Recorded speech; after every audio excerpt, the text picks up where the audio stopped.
team. His challenge, to rebuild a franchise in the image of his Super Bowl giants.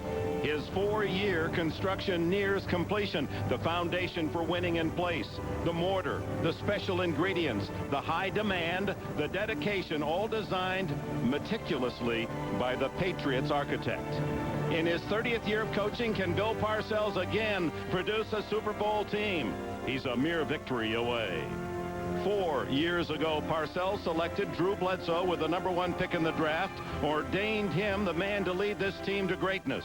Imagine the burden to answer such lofty expectations. What must it take to meet the pressures that go along with success? To be baptized under a microscope in a sports-crazed yet champion-starved New England. Today, for Bledsoe, a rare chance to prove he can. 4 years ago, this Boston College field goal beat #1 ranked Notre Dame. A true benchmark in the coaching career of Tom Coughlin, a proclaimed disciplinarian. His pro mentor, Bill Parcells. Coughlin summoned to bring similar success to the expansion Jaguars, but no one could have imagined it happening so quickly. Last week, the second-year Jaguars upset the top-ranked team in the AFC. Now he must defeat the man who instilled in him the lessons of hard work and how to win. 4 years ago, Mark Brunell was drafted 117 places after Bledsoe. Today, he champions a season as the NFL's most prolific passer and rushing quarterback. How much would it mean for him to prove to those who doubted his talent wrong? Together, today in Foxborough, 4 men, a 4-year journey, 4 quarters from the Super Bowl.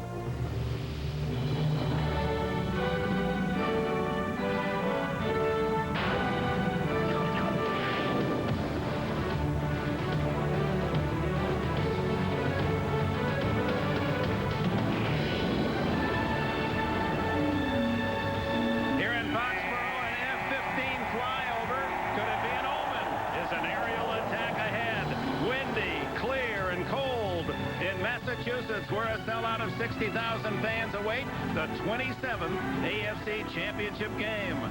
Jacksonville Jaguars are here against the favored New England Patriots. 2 young teams featuring budding young stars, men in their middle 20s with a chance to play in a Super Bowl before their time. Men with so little experience, but with such extraordinary talent.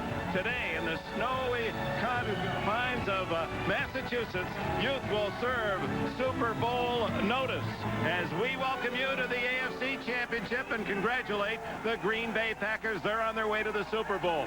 You talk about this Cinderella team, Jacksonville. First name you hear, Mark Brunell. Let's see what he did last week in the big win at Denver. When he stayed in the pocket, good numbers, 134 yards, 3 or 4 kneel downs for his rushing yards. But look what happens when Brunell leaves the pocket. He's spectacular. 7 throws for 111 yards, 47 more yards rushing. Well, Phil Simms, there should be a pretty good message there. Stop Mark Brunell. Bill Parcells all week long has been preaching to his defensive lineman. He says, what's the worst position in football? That's behind the quarterback, because it allows Mark Brunell to step up, run, or throw the football too. When you get a chance to knock a ball down, don't jump. Again, he pulls the ball down, runs around you. And on 3rd down in obvious passing situations, look for the Patriots to take one of their defensive linemen, mirror him, keep him in that pocket. That way you have a chance. Drew Bledsoe won't be 25 until next month. He's the youngest quarterback ever to pass for 10,000 yards in the league. Isn't it amazing? The Jaguars are not worried about containing Bledsoe. He's not going to go anywhere. What they want to do is force him to pass the ball. They figure they can create turnovers if he's passing. How do you put Bledsoe in a passing situation? You stop the running game. Curtis Martin, last week, this guy ran for 166 yards and 3 touchdowns. You have to stop the rush. Well, the Patriots are favored. Can Jacksonville inspire another upset win on the road? We're just moments away from the kickoff. We got to start fast this week. Do it right now. Right from the get-go. 60 minutes. Giants on 3. 1, 2, 3. All out.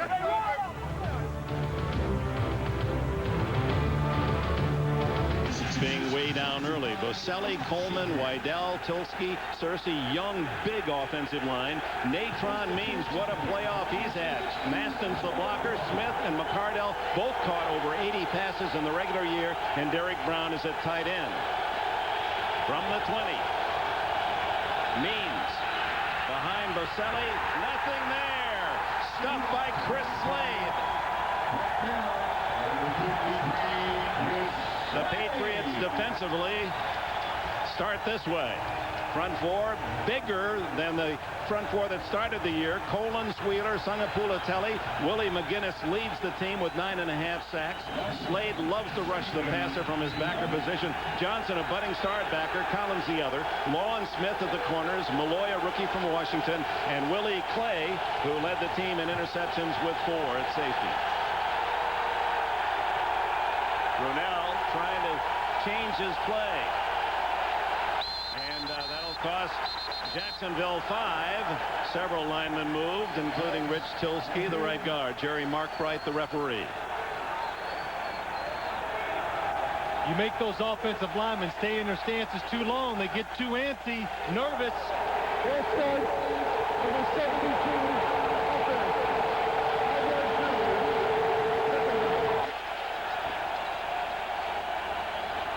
Inside the right guard, Rich Tilsky jumps. Again, Mark Brunell audible, and that's the reason why he couldn't wait. Wanted to hit somebody. All 3 guys on that right side went, and he went down the line to give him the play. With this noise, you almost have to go with what you called in the huddle, at least early. 2nd and 15.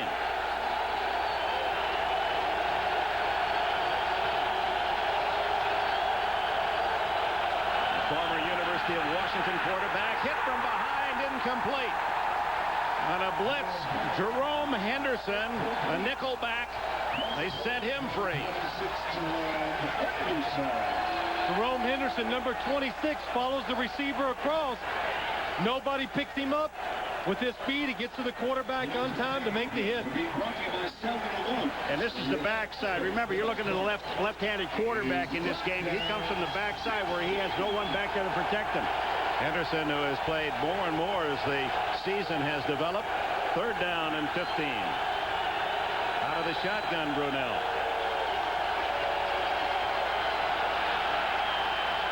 Got some room to run. Chased by Slade, and Slade gets him at the 20. Jacksonville has to punt. You know, the one thing about this, Phil, you talk about the offense of Jacksonville, you always hear about Brunell. This guy here, you got to do Brunell. But in order for this team to win, Natron Means has to have a big game. Well, it helps the situations, Paul, but I believe that you got to stop Mark Brunell from making those runs, pulling up and making a good throw down the field. Kicking into the wind, Barker, and he's tackled back at the 4-yard line. Brian Barker, Larry Wiggum, one of the stars on the New England special teams, in on the punter. The first thing that happens is the ball is centered too high. Now, Barker, what he has to do is step up, not out. If you step up, that's where your protection is. Watch where he steps. Barker will go to his right, out where the defender's coming. If he just steps up and kicks the ball, he's got to play. Like a quarterback, step up into the pocket. They got the guy on the outside block. If he stepped up, he could have made the kick, Paul. You're absolutely right. A huge early break for the New England Patriots. They take over at the Jacksonville 4. High snap of center.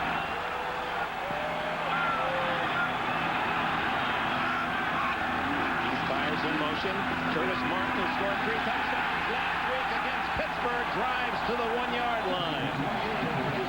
Tom McManus leading the defensive charge. Boy, I'll tell you, old Barker's going to sit there and look at that thing, and all he has to do is step straight up with the ball and make the kick because the man is blocked. Well, yeah, but you know, he's not put in that situation too many times, so when he gets that high snap, a lot of times, hey, first time, you're going to panic, and tough situation for a punter. Martin, who had 14 rushing touchdowns the regular year, has his 4th in 2 weeks.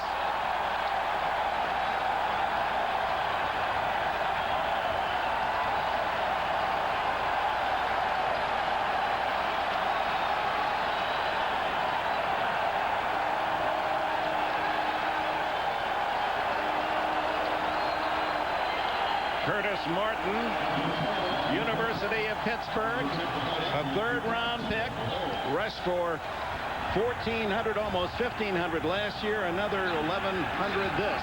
Vinatieri adds the extra point, and the Patriots opportunistically take 2 plays after the high snap to center to lead it 7-0. 2 running plays by the New England Patriots.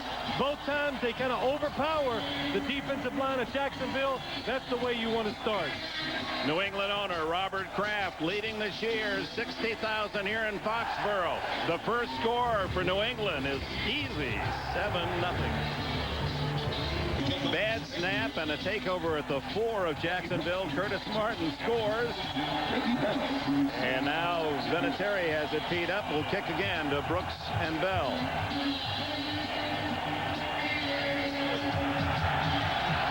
With the win. Brooks at the 3.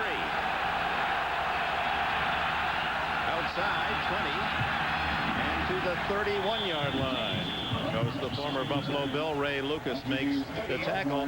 Rich Griffith is the snapper for Jacksonville. Yeah, but you see Brian Barker. Now watch what he does. Look up in front of him. You know, you have an up back, and what the backs are doing is they're putting people to the outside. They keep them out there. If Barker steps up, he can get the kickoff with no problem at all. Just like a quarterback, the snapper, high throws are almost always trouble. Low ones, at least you have a chance to catch it and do something with it. Mark Brunell, just as the Jaguars have started every game of the playoffs, they fall behind early. They did at Buffalo, they did at Denver. Brunell guns it to Jimmy Smith near a first down at the 40-yard line. Otis Smith, not related, covering.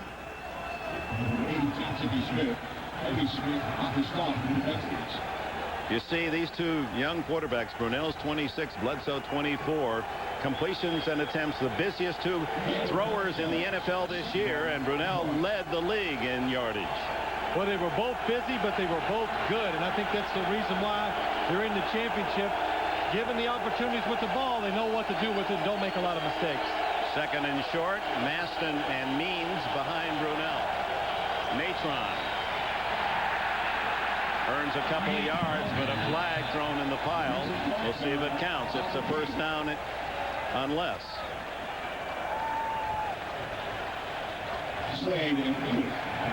Holding Jacksonville. The Jaguars were one of the most penalized teams. In fact, led the league most of the year. Number 71, offense. 10-yard penalty, second down. Boselli, the first 12 games of the year, you see they average nearly 10 penalties a game. Look what's happened, though, down the stretch. Only 19 penalties in the last 6 games. And where this penalty is a backbreaker, Phil, is you've got second down and about a half a yard, and you get a 10-yard penalty. That kills a young team. So instead of 2nd and 1, it's 2nd and 11. Quickly over the middle, incomplete. Through the hands of Willie Jackson. And dangerously close to caroming back for an easy interception. Well, that's a play they've had great success with the last 2 weeks. There was basically 4 wide receivers and a tight end. They spread the field. They try to give the quarterback, Mark Brunell, just a little bit of space so he can get rid of the ball quickly. But New England was ready for it. They shifted the defense towards the wide receivers and hit the ball and almost got the interception. Brunell on 3rd and 11 from the shotgun. 5 receivers. Throws underneath. Not much there at all to Reggie Barlow, the rookie from Alabama State, and Teddy Bruschi of Arizona, rookie linebacker. New England was all over it. Well, Teddy Bruschi, he's really sometimes a 4th down lineman, but this time in a long yardage situation, he diagnoses the play. Hey, what he has is speed. He runs around any potential blockers and makes the play. Well, Barker has to be on his toes here after his last episode. Good snap from Griffith. And he just gets it over Larry Wiggum's try. Dave Meggett, the veteran, former Giant, returns to the 38-yard line. 36-yard punt, 6 on the return. Brewski has done his work. New England back on the field. Watch Wiggum come in. Boink. You got to look all around you, man. He gets upset by this because he gets his uniform dirty. You know, those punters have to hit the ground. I like that. Bill Parcells trying to do something that no coach in NFL history has done. Win a Super Bowl with 2 different teams. From the 39, Bledsoe's first pass, fumbled by Byers, and he pulls it in at the 43-yard line. Kevin Hardy, the rookie from Illinois linebacker, makes the stop.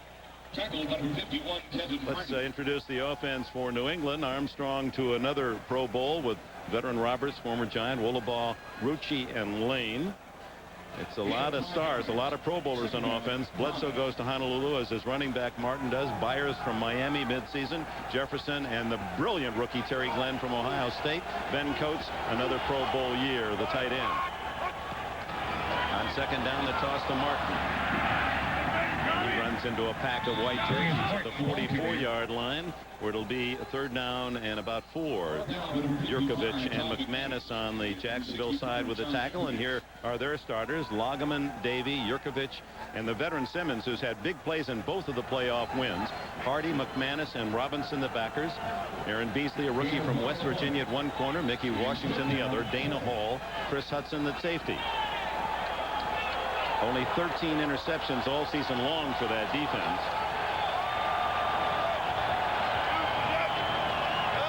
Long 4. They bluff the blitz.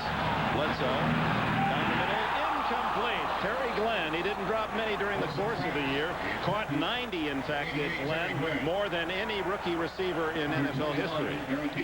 Well, it's a good job by the New England offensive line picking up the rushers when they came. And look at the hole Drew Bledsoe has for Terry Glenn. Terry Glenn takes his eyes off it just a second before the ball gets there. That causes the drop. Tom Tupa. Parcells doesn't praise many players, but he had high acclaim for Tupa's acquisition. He said he gives me a third-string quarterback, and he's been a terrific punter. Chris Hudson, the safety at the other end, scuffs this one. Line drive. Boy, Hudson waited long enough, didn't he? And he pays the price. Tackled back at the 10-yard line. 9 minutes, 8 seconds left in the opening quarter in New England. Looking to the north, the setting sun in the downtown Boston. We go online to NBC.com/sports. Hear from some of the NFL's top coaches regarding the playoffs.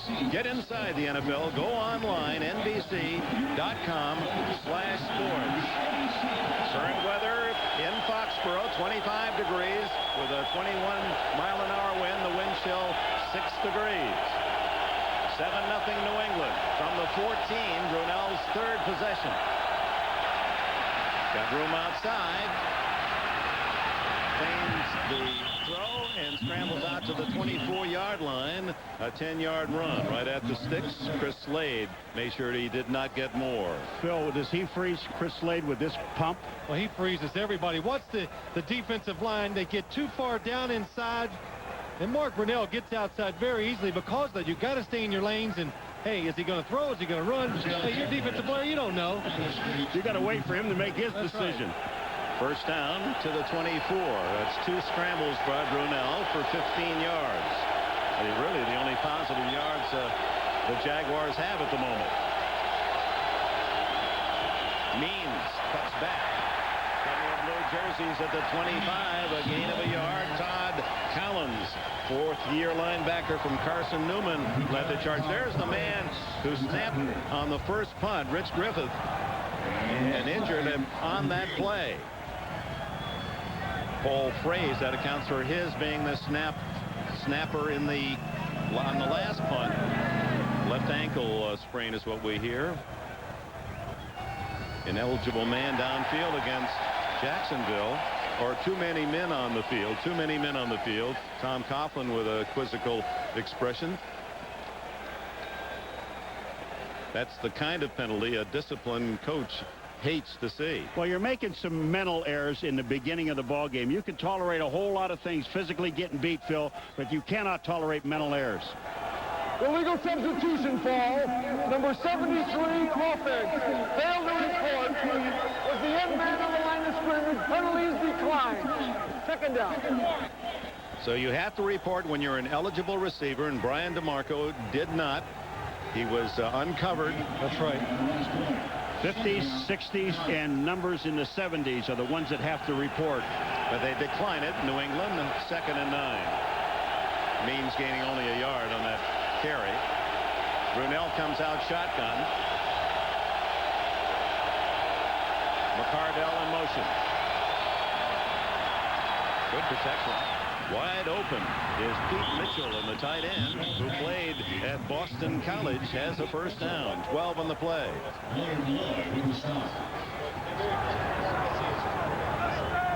Mitchell was the 3rd leading receiver for the Jags this year with 52. Well, Pete Mitchell on the inside.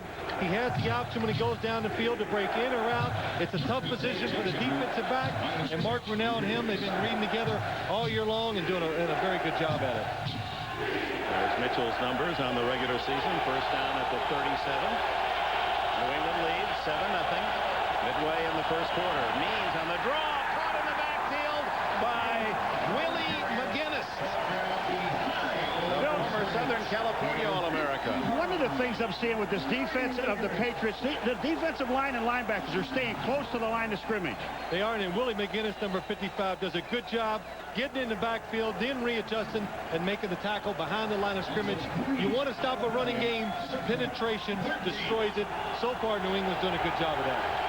McGinest, who had a solid year, 11 sacks last year, 9.5 sacks this past season. And that play looked as if it was going to get some yardage, but for McGinest.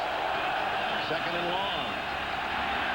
Means smothered again, and every time Means gets the ball, there are 2 or 3 Patriots on him, led by Ted Johnson, the middle linebacker from Colorado. Dick, and that's the support I was talking about. If you take a look at the line and linebackers, all of these guys are heading right to the ball. They're not worried about it. They know that the people in the secondary are going to stay on their men. That's what Bill Parcells stressed all week long. Don't leave your people downfield. That frees up these linebackers. Jaguars have, along with making less penalty mistakes, have not coughed it up. No fumbles the last 3 games.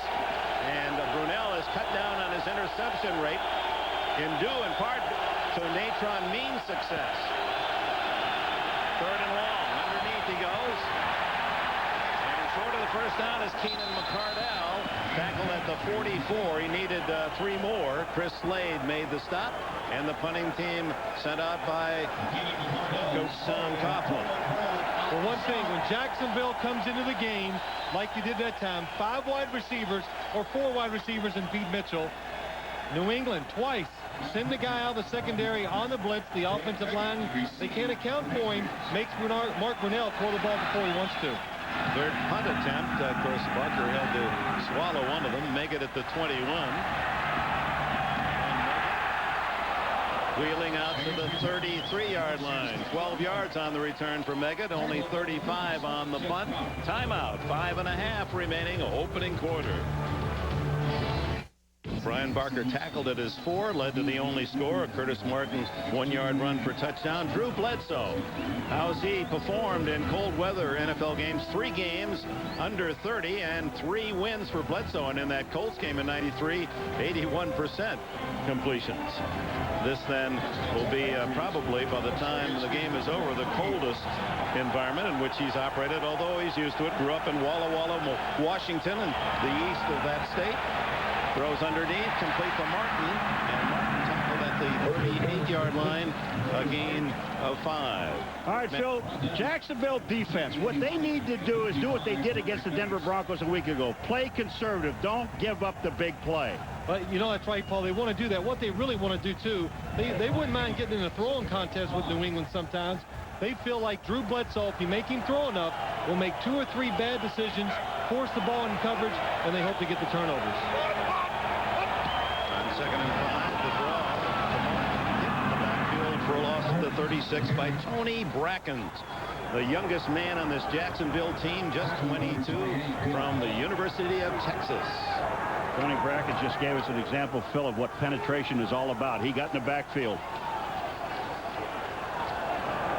Tony Bracken's number 90 gets up the field, doesn't allow the runner the choice to make a cut in or out. Barry Sanders was tackled for a loss more than any other back, 44 times. Martin was second with 40. Have to be a good back to be tackled for that many losses. Bledsoe lets it go wide open. Sean Jefferson to the Jacksonville 41. Dana Hall made the tackle. 23 yards. Well, you hear so many times it all starts with the offensive line. They did a great job of giving Drew Bledsoe plenty of protection, nobody around him, and Sean Jefferson running down the field. The defensive back slips, but nobody is in the middle of the field for the Jacksonville Jaguars. Easy completion. And again, Bledsoe had all day, Phil, to throw the football. When you have that much time, you better find somebody open. Jefferson had 50 catches on the year, his career high, former San Diego Charger. Martin weaving, gets outside, gets a block, breaks a tackle, and he's out of bounds at the 31. 10 more yards. One of the things that you cannot do when a back comes out to the outside with the speed of Martin is duck your head. You've got to get upfield. Beasley, watch this. When he comes up to make the play, you duck your head. When you duck your head, he's gone. I think what Curtis Martin did on that play right there is what coaches call playing above the X's and O's. You don't have to block it perfectly all the time. He made something happen once he got the ball. Martin now, Dave Meggett replaces him, the lone running back behind Bledsoe. First down at the 31, Meggett. 9 more yards. McGinest made the tackle along with Eddie Robinson. What a wonderful play by Dave Meggett, Philly. The play was designed as a draw to go up in the middle, and it didn't go that way. Well, Dave Meggett comes in the game. The teams always think, well, it might be a passing situation. Dave Meggett finds the hole. It's to the outside. He's a patient runner. That's the big key with him, why he's successful. He waits and lets the blocks happen. Then he makes his decision. On the way to the Pro Bowl is Meggett, such a valuable all-around player. It's second, officially call it an 8-yard gain. 2nd and 2. Fires in motion. Toss. Martin to the 20 to the 19. First down, New England. Bracken's made the tackle. Well, Curtis Martin had such a big game last week, and Bill Parcells was on him the whole week leading up to the Pittsburgh game. He says, you know, Curtis, do you have big game disease? Because every time we get in them, you don't play that well. So he did a great job last week. So this week, what was the thing? Hey, Martin, do you have very big game disease? Can you do it in a really big game? So, Bill, I think he's answering your question early. He's ready to play. He never can please the big tuna, as his nickname was tagged as coach of the Giants. On first down, play action, Bledsoe fires, intercepted on the deflection. It's Aaron Beasley, and the rookie is to the 20 to the 22-yard line. Woolaball made the tackle. Beasley, who had only 1 interception in the regular season, with a key pick as Bledsoe's pass deflected. You've got control of the game. You've got to be a little conservative. Watch Ben Coates run down the field and break it out. And just look at all the defenders around him from the Jacksonville Jaguars. He goes down the field, 3 defenders, front, back, to the side. You cannot take those chances when you've got control of the football game. Tom McManus, the linebacker, had drifted back. Number 55, it appears he gets the tip. There it is, and it goes right there in Beasley. And this goes right back to the beginning when we said Phil and Dick, make them throw the football. They will make mistakes. First down at the Jacksonville 23, 7-0 the score. Brunell play action on first down. Throws down the middle, complete at the 45 to Jimmy Smith. And Smith has a first down near midfield. 22 on the play.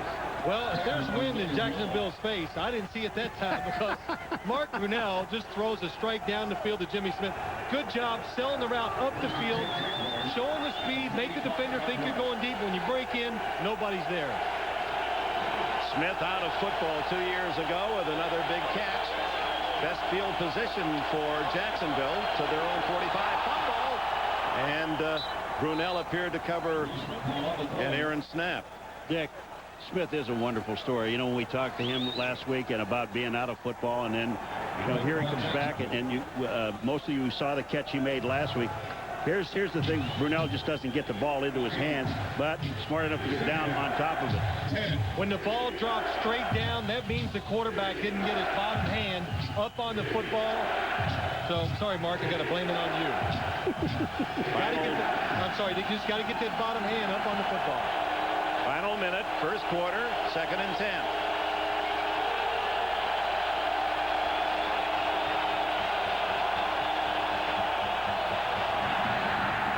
The roll, the throw, the tight end Derek Brown, the former Giant, pulls his way to a first down at the New England 44. Probably the last play of the quarter. Brown oft injured. Mark Brunell throwing a little pressure in his face. Willie McGinest coming at him, but does a good job.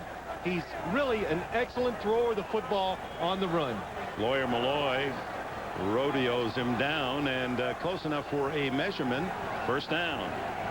First down, Jacksonville. At the Patriot 45. Mark Brunell enjoys golf, and he said, hey, that might hurt. Whoever's coming in behind, that'd be a tough lie. And that'll be the final seconds of this opening quarter. 7-0 New England. You're watching the AFC Championship on NBC. Parcells says he's borrowed so much from this man who kicked him off the team for 3 days, taught him a lesson when Parcells took a technical in a game. And to show you how the whole legacy builds, Corcoran was coached in high school by Vince Lombardi. Yeah, it's something. It's great to see Bill Parcells around Mickey Cochran, because it's really the only guy on this earth who can kind of humble Bill Parcells. He does a good job. It's still got that coach-player relationship, and it's wonderful to see after all these years. Second quarter open, 7-0 New England. Jacksonville in Patriots territory for the first time, and Natron Means having trouble buying any gain at all. The entire inner defense of the Patriots there to smother his attempt. The Jacksonville Jaguars, final 6 games of the year. Look at how their rushing yards improved, and that, of course, was the emergence of Natron Means, injured earlier in the year. James Stewart, the leading rusher for Jacksonville. Means takes over, and he's been most difficult for the opposing defenses in the playoffs. Brunell throws low this time, incomplete, intended for tight end Pete Mitchell.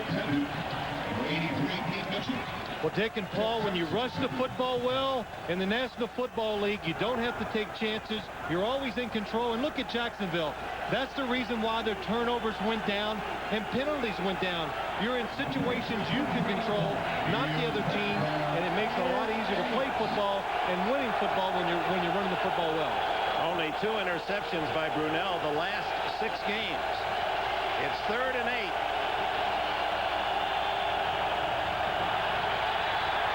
Screen complete. It's the tight end Mitchell again, and he rumbles for a first down at the 34-yard line. Boy, was that play set up beautifully. It is, Paul. It's set up beautifully. It's something that Kevin Gilbride, who's used to coaching the run and shoot, brought to this offense, and to Tom Coughlin. Middle screens, a great job by the offensive lineman, letting the defenders come in. Timing is the most important thing on screen plays, and it worked well. There's Kevin Gilbride. He's considered one of the top picks to take over for Bobby Ross, head coach at San Diego. Been successful for a long time, Dick. He deserves a head coaching job in the National Football League. Corner blitz. Brunell breaks 1 tackle and unable to outrun Chris Slade on the corner. Slade gets him down for no gain. Let's go back to that graphic a little while ago about the turnovers and not the turnovers when you're running the football, Phil. And it got the conversation in one of the meetings where even when you throw the ball as much as Brunell did, it's not necessarily a good thing. Well, that's right, because you're in situations that are tough, Paul, and you can just see Mark Brunell, what a factor he is. Even when you have the right defense called and get to the quarterback, he's tough, he's big, strong, hard to bring down sometimes. They mark it back at the 36, so that's a sack for Slade, a 2-yard loss.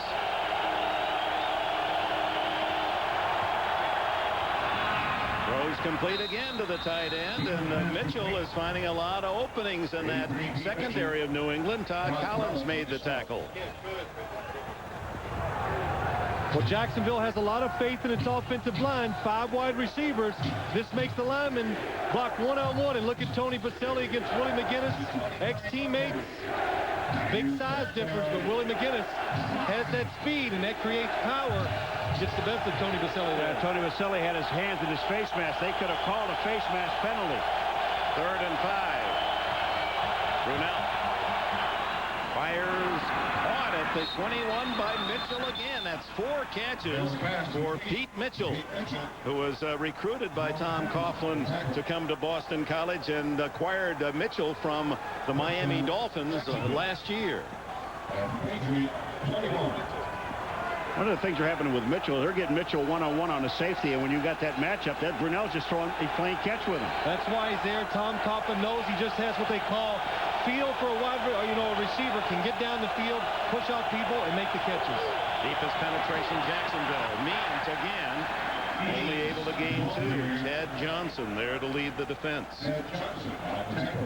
Johnson, a budding star at middle linebacker, the man with a 20-inch neck that likes to read romantic novels. He says, nothing I like better than a good love story.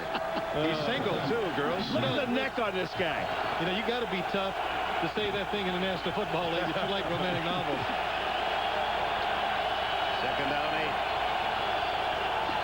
Means a little more for the power driving Means as he's inside the 15-yard line. It'll be 3rd down and 3. Well, Jacksonville knows that they can't win this ball game only on the arm of Mark Brunell. They have got to be able to run the football. And Tom Coughlin is, as we talked so many times, Dick, a disciplinarian. He's going to go back to the running game. He's going to run the football.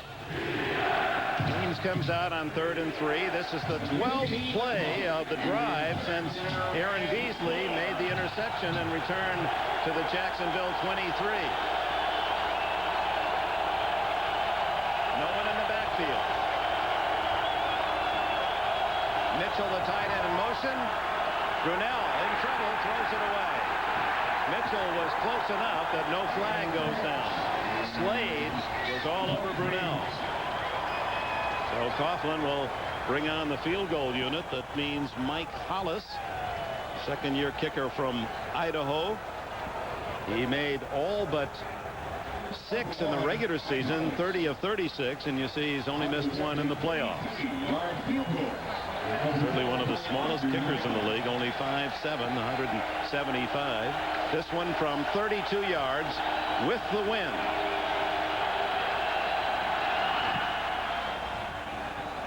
And he plays it through. Jacksonville on the board with 10 minutes, 33 seconds left in the opening half. Your daughter. Jacksonville Jaguars go 62 yards, 13 plays to get the 3, 7-3 the score. Impressive how they did it. They showed a lot of patience. They ran the football, kept those 3rd down situations makeable for a quarterback who can run well and throw. And if they continue to do that, they're going to be in it all the way. Hollis with the advantage of the wind. But this one is short, very short, all the way to the 20-yard line for Meggett. And Meggett out to the 35-yard line, tackled by Robert Massey. Well, next Saturday from the frozen east, we go out to the warm desert sun. NBC Sports brings you the Bob Hope Chrysler Classic. Join Bob as he hosts celebrities Leslie Nielsen, Greg Maddux, Joe Pesci, Richard Dreyfuss, our own Mike Ditka, and others in his traditional meeting in the desert. The Bob Hope Chrysler Classic coverage begins next Saturday, 3:30 Eastern, and Sunday the final round at 5 o'clock. I hope Mike Ditka is at least honest about his handicap. I think he's a 1 or a scratch. So, Mike, don't be going out there with that traveling 8. Martin hit the line of scrimmage and pushed back. Don Davey, former Wisconsin star, first to get to him. Davey, number 92, a brilliant guy, has his master's already in biomedical engineering. He's 4 consecutive years a GT academic All-America. That's never happened before. All 4 years. He all A student throughout high school and an A student in the University of Wisconsin. He's too smart to be playing this game. 2nd and 10. A pump and a long throw by Bledsoe. And it comes down short to Sean Jefferson. You could see the wind bat that one down. Randy Cross is with us. Thank you, Dick. You know, the reason that kick was so short and you saw it just could drop out of the air, there's no real wind direction down here on the field. It's more like wind shear. The ball will get up in the air and the wind knocks it straight down to the ground. Back to you, Dick. Didn't it just happen on that pass? I mean, Bledsoe looked like he put enough in it. Watch this ball just die. It comes down and just drops. I mean, that's not even close. 3rd and 10.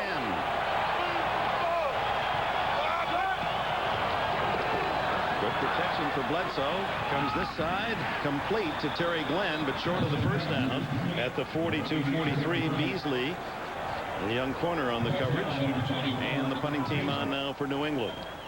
You know, we're looking at Jacksonville, and we talked about it, Phil. Just be conservative. Just do, you know, don't get carried away. Don't go trying to blitz and do all these different things. Just be conservative defense, and that's what they're doing. That's right. And New England did the wrong thing. See, they jumped out and topped 7-0. See, Jacksonville gets confident once they get behind. They got to get behind before they feel like they're in the game. Tupa's first punt with a win. This one into that sheer-like force.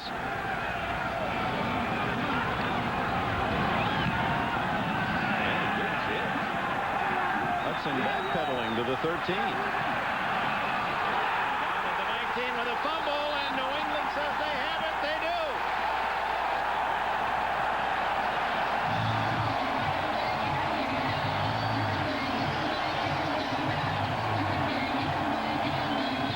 The man who made the snap, Mike Bartram, recovers the fumble.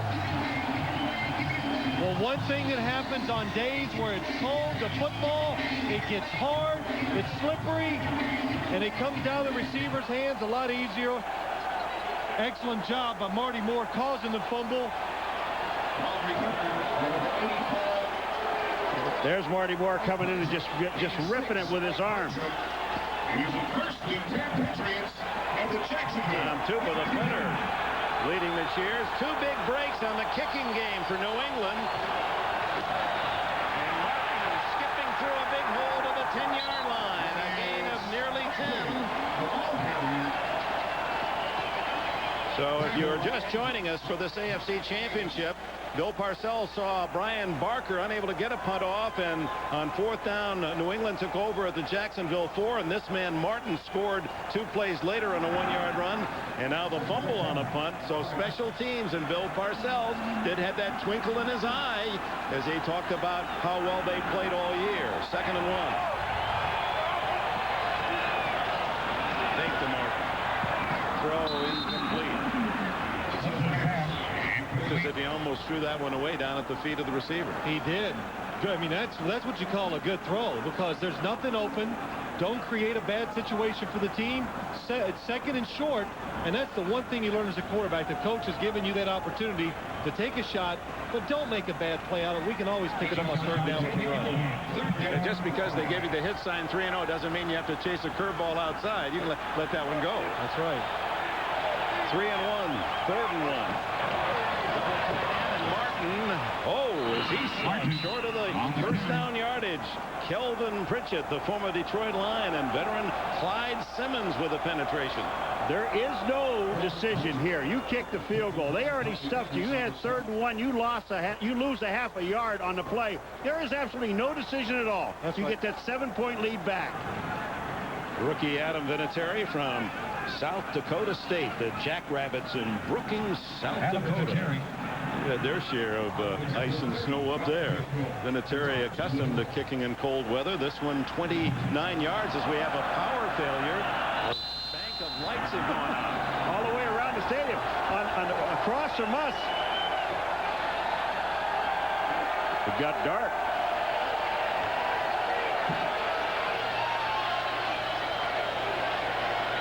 Scoreboard is impacted. One scoreboard completely out, and the other is blinking futilely. Well, looks like we're going to have to come back and play it tomorrow. Yeah. Wow. Well, let's go down to our electrical expert, Jim Gray. Well, I don't know about that, Dick, but I've just been told by security here at the stadium that the east transformer just went out, and they're on a backup generator right now. They'll send the people in the New England power and lights in to try and fix it, and we'll get some more information to you when we have it. Dick? Well, they had the fog last weekend that one could barely see. They managed through it, and by that comparison, it's pretty good here today at this hour. There's enough light to certainly see the action. Whether or not it would inhibit play, we'll soon find. They may have to try to play in this condition. Well, you look at the scoreboard, it just erased the 7 points for the Patriots, so the score is 3-0 now. Jacksonville. Let me just hit you. Well, the coaches and players wait for power.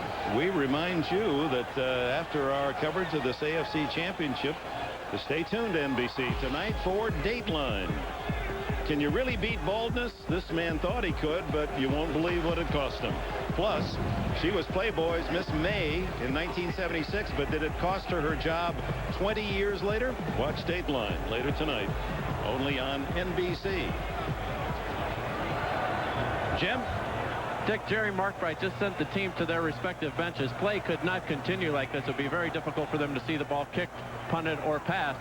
So he sent both teams back over to their sidelines, and when we have more information from Jerry or from the people who are trying to fix the transformer, once again, we'll get back to you. Now, we've talked about it before in baseball and golf and other sports. When it's dark, our lens have the capability of opening so wide that it appears to be much lighter than it actually is. Those of you watching must wonder, well, why don't they play? Well, it's darker than it would seem.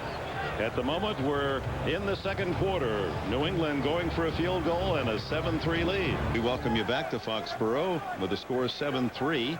The Patriots about to line up for a 29-yard field goal, and Jim Gray just has reported that Jerry Markbright, the referee, said he will not allow play to continue under these conditions. So someone has to find the fix-it switch. Well, you and I can go back there. I don't know if this guy can or not, but there's no room to bring cars in here where we can put the lights. Well, that's the way this was a lot of light back in Armada, Michigan, I'll tell you.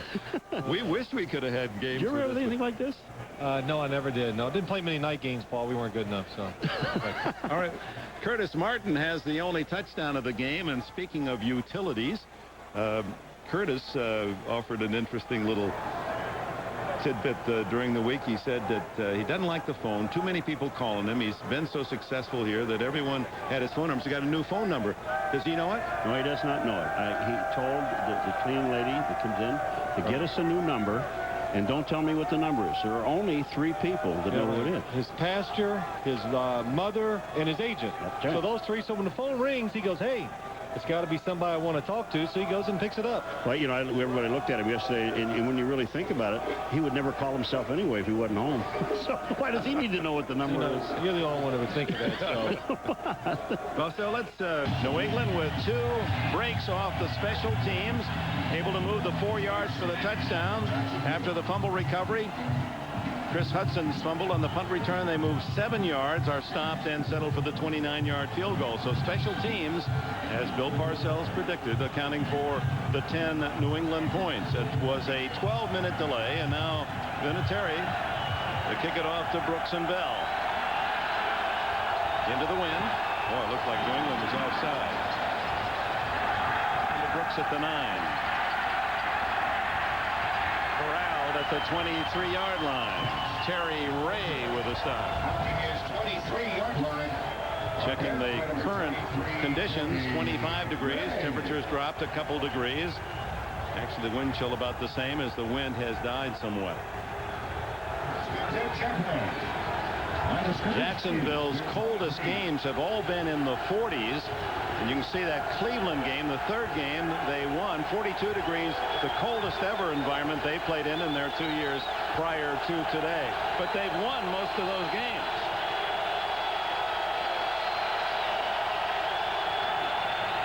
Brunell from the 23. On the roll. Gathered by McGinest, and Brunell alertly blocking McGinest away from a possible touchdown. This is a good job by Willie McGinest, number 55. What he does, he stays disciplined. He stays outside so the quarterback can't get around the corner where he can run and throw, have that option. Stays in Mark Brunell's face, and that's what Coach Parcells taught to him all week. Stay in front of the quarterback. McGinest was a high school basketball star in Long Beach, California, and he's used those long arms very effectively as a pass rusher and deflector. Second and 10, Means trying to get outside, does a little shake, and out to the 27-yard line, and a flag down. Tackled by Otis Smith. Of course, he delivered. Otis Smith was a terrific pickup by New England. Veteran from Missouri and Metairie, Louisiana, would like to go home to New Orleans. Number 45, defense, 5-yard penalty, second down. Too much of the mask, however, cost him 5 and a first down, or close to it. Number 45, Otis Smith. Now watch his right hand. It's up in the mask. It's got him by the mask, and he's pulling him down. I mean, you got a chance there for almost a 15-yard penalty, because what they do is they determine if the head is turned, Phil, you snap the head, that'll be a 15-yard penalty. But that arm pulled him to the ground. Second and 1.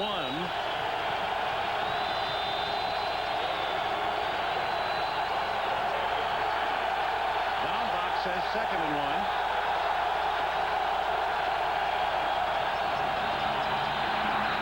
It should be third and 1.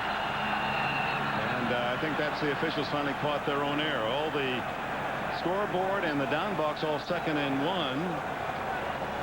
First play was the incomplete pass. Remember that was batted down by Willie McGinest, and then Means run on second down with the penalty, so it would be third and 1. You just remember something. Just because there's a face mask penalty in now on 5 yards, a 5-yard face mask penalty, it is not an automatic first down.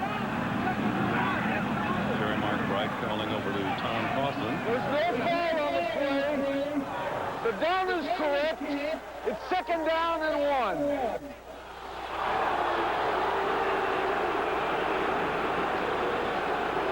So the yardage plus the personal foul. No, what happened is it's second down. They get a penalty at second down, so they take the penalty, and the down remains the same. All right, they didn't take the game. They took the penalty. All right. Very clear, and Nathan Means doesn't find much in the open either, as Todd Collins leads the defense on the attack of the big running back for Jacksonville, who is slow getting up. Means 240 pounds on just a 5'10" frame, and he appears to be fairly seriously injured. He can't put his full weight on his legs. Man who led the Chargers to the Super Bowl a couple of years ago with a 1,300-yard season, and then cut by San Diego this year. Well, it's his right leg they're looking at while he's laying on the ground. It looks like Collins, the linebacker, lands on the back of his ankle or his foot. Watch his right leg. Coming in right from the right-hand side. Here he comes. As he goes down. And turns that ankle over with all that weight of 3 different players, about 800 pounds on him. I can't tell who falls. Well, it's Todd Collins, number 59, who falls in the back of his right foot. And this Jacksonville team, they have really gotten used to running the football and playing a certain way over these last 6 weeks with Nathan Means. So this could really be a big factor in their play calling. So Means only 11 yards in the game, 9 carries for only 11, as they really are keying the defense against his runs. And this is quite in contrast to what he's done in the last 4 games. 92, 110, 175, a career high in Buffalo, another 140 last week. And look at the average per rush increasing each game, but not today. 9 carries, only 11 yards. James Stewart, who led the Jaguars in rushing in the regular year, number 33, second year back from Tennessee, replaces Means. He's 224 pounds. It's third and 1.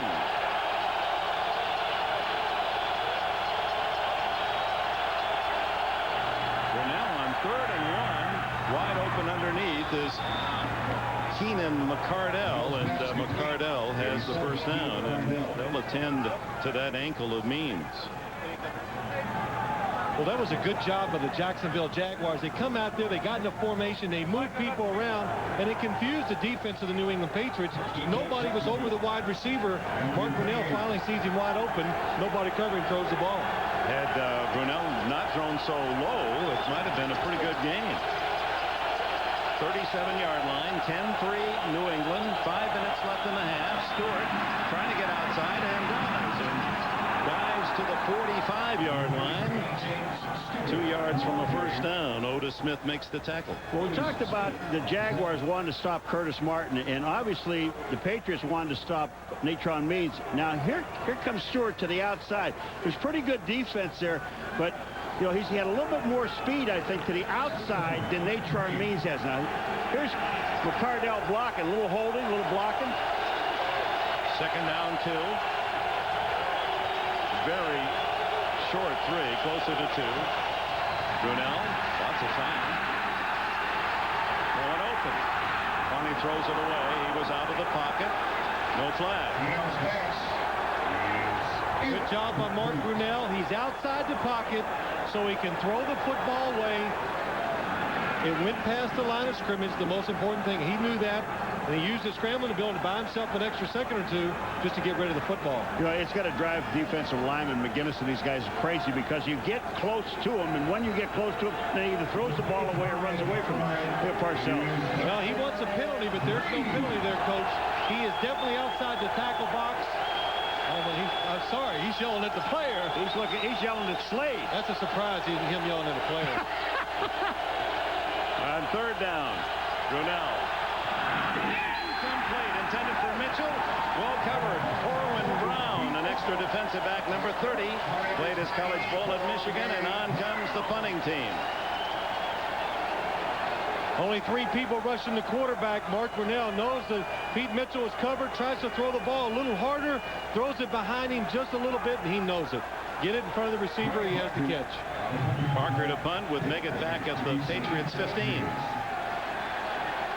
Ooh, another tough snap. And a bad kick off the side of the foot. And it'll just die at the 25-yard line. So Brian Barker, who had trouble kicking in Denver last week, his problems continue. And Kevin Hardy finally gets into the bounds. Clock stop with the 2nd and 4. Natron Means, his condition, Randy? Well, Dick, he was down here. He cut off the spat job on his shoe, tried to walk around, went to the far end of the bench, had to sit back down. They've cut off the old tape job. They're putting a new one on, and just see how this thing works out. They'll put him back in the shoe and let him run and see how it is. Back to you, Dick. All right, as they work feverishly on the big running back for the Jaguars. Meanwhile, clock shows 3:12, 3:11 left in the half. New England at their own 45-yard line, 2nd and 4.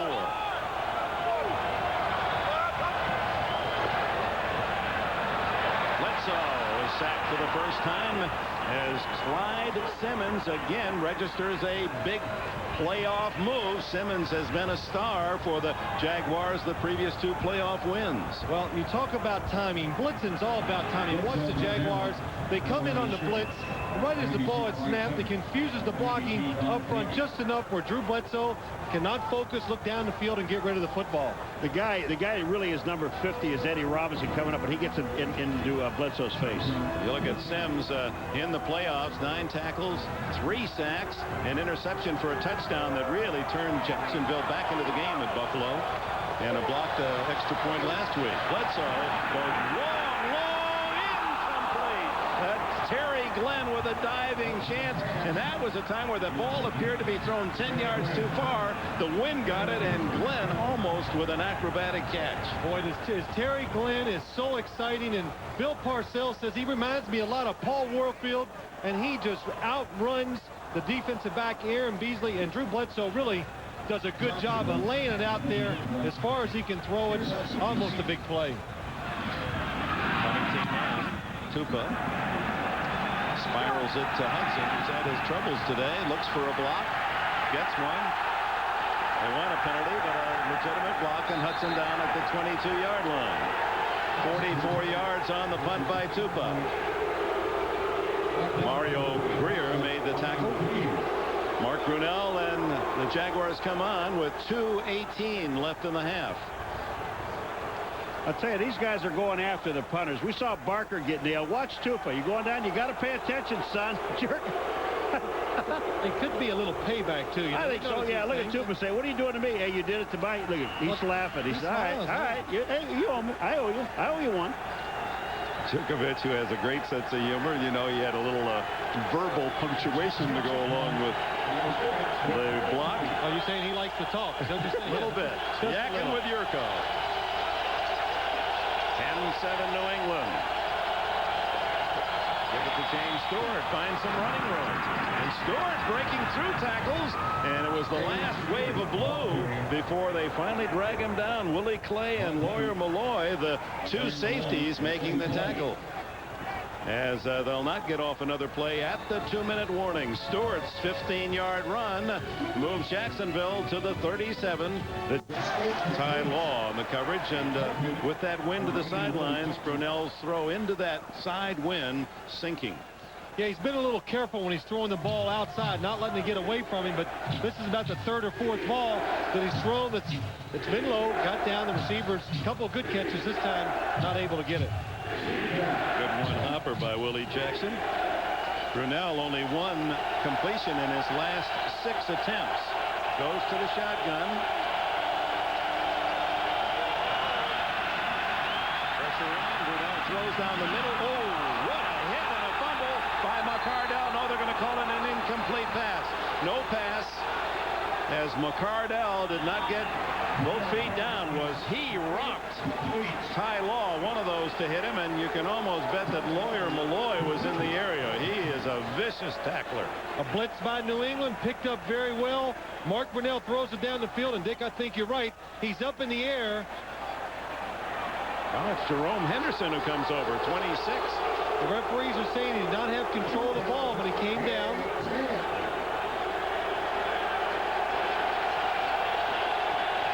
Ruled incomplete, 3rd and 10.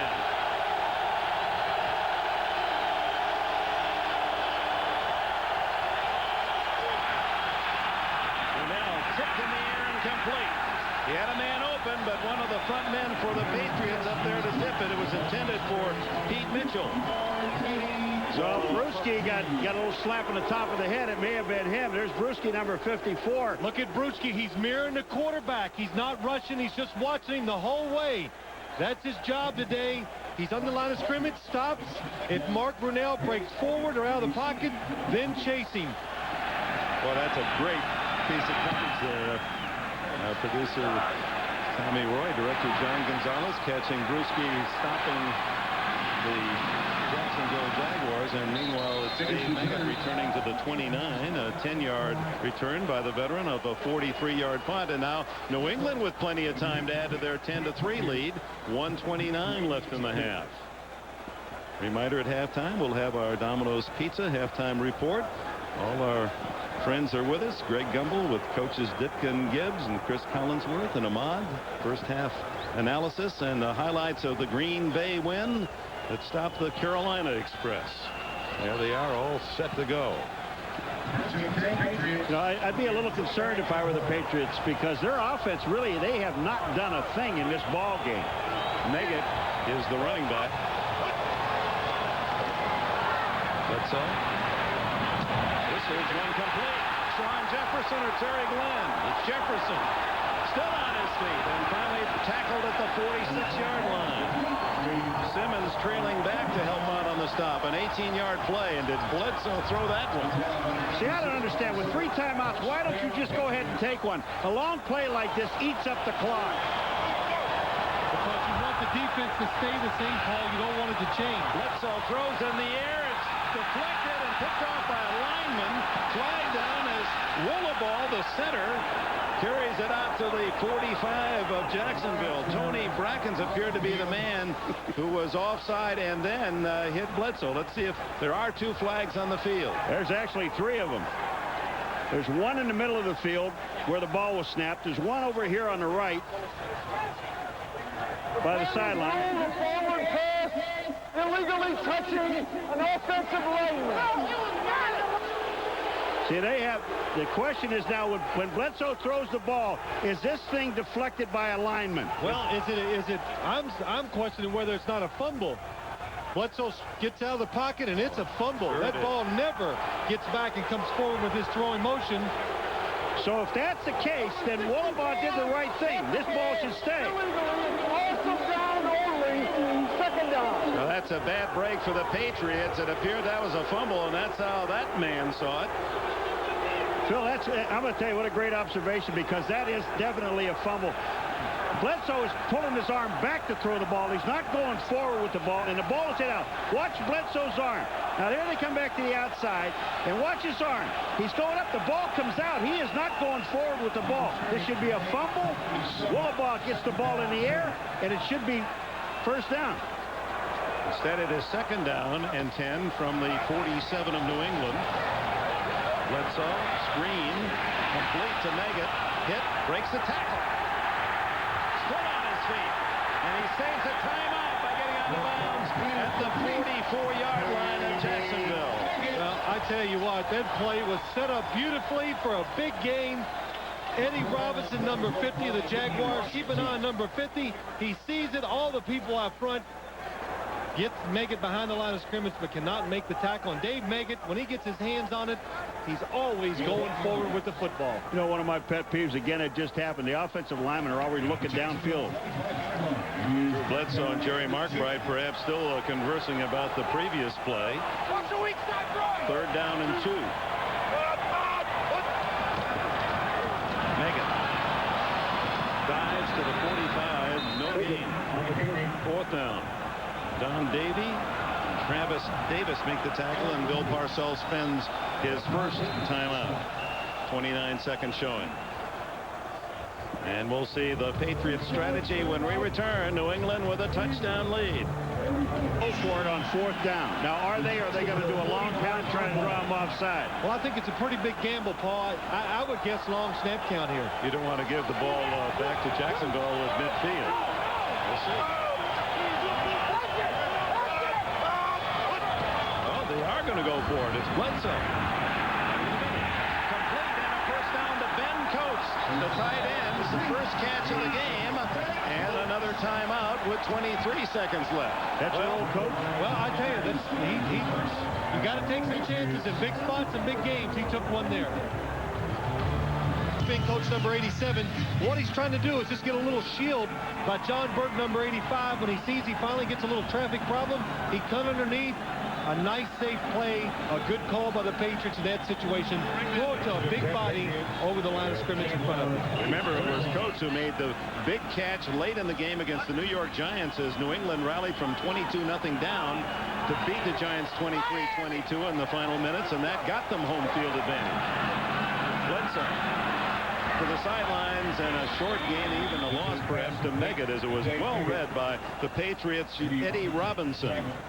Clock now stopped at 15 seconds. That's the last timeout for New England. They had two guys, both guys on the outside, a hitch and go, and the Jacksonville Jaguars just played safe defense. They just got back. There was just no place for Bledsoe to throw the ball, so he dumped it off. He would have been better off just throwing it away. That's right. They were going for the quick score. Now you go for the field goal. Jacksonville, you know, they're not going to get fooled and give you the big play.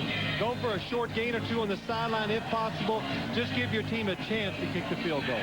So now 15 seconds, no time left. They're out of field goal range. Kicking into a very brisk 20-mile-an-hour wind would be the case for Vinatieri.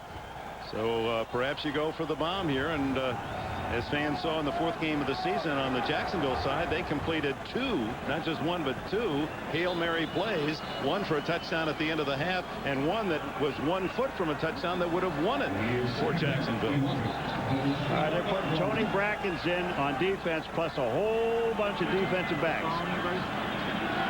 How many is a whole bunch? A lot. Well, let's see. 3, 6, 7 defensive backs. 4 wide receivers and Meggett for New England. That's a whole bunch. 7. Bledsoe down the field. Jefferson is open. Pushed out of bounds at the 2-yard line with 8 seconds left. Dick, Friday afternoon, We were at practice. They had this exact situation. They ran this play, and I said, that'll never work. And this is Sean Jefferson, the sole receiver on that side, goes inside. The defender thinks he's going across the middle. He turns back out. Drew Bledsoe, great anticipation, throws the perfect pass. Chris Hudson saved the touchdown, but also allowed plenty of room. And a injured player, Simmons, for Jacksonville, the veteran defensive end, Clyde Simmons. So it'll be 8 seconds, no timeouts, and Natron Means limping off. And it would appear it would be a surprise if he is able to play much in the second half, the way he's limping. Jefferson, 3 catches for 80 yards to lead New England. One of the things I don't like about the defense, number one, is you're only rushing 3 guys. And when you rush 3 guys, you give the quarterback all the time in the world. You do, Paul. You give him all the time. Look up top. 3 receivers. Here's Sean Jefferson. He goes way inside and breaks it out. And watch when Drew Bledsoe throws the football. Jefferson going down the field inside. He lets it go as the receiver is still moving across the field. That is good. That is really good preparation and planning and great execution. Clyde Simmons injured as he tried to get to Bledsoe. Leaves under his own power. Now the call. Well, you know, you thought you knew Bill Parcells. Phil, what's the call here? Well, first off, Dick, the 4th down pass. He always says, and you know, I've said this many times, these type of situations and games are not for the faint of heart. You got to make decisions. If they don't work, hey, you live with it. That's the way it is. And right here, there's no question. Well, who knows? You got to throw the football. You cannot take a chance with a run to surprise the defense here. No, you really can't, because there are no timeouts. There's not a time to really set. And Bledsoe, you know, when he's in a situation like this, the one guy that I think would like to throw the ball to would be Keith Byers out of the backfield. Byers stays in the backfield. 3 wide receivers.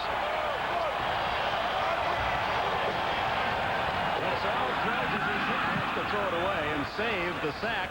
And with a sack, of course, that would have ended the half. So it was a very quick move by Bledsoe, and now the field goal unit comes on. Jeff Lageman, number 56. He's had a great year, not numbers-wise, but playing-wise. Uses his speed, jumps inside. The offensive lineman cannot get him blocked, and might have saved a touchdown because the receiver was open in the end zone. Vinatieri with what amounts to an extra point from the 10-yard line, a 20-yard field goal attempt for this rookie who's had a solid year.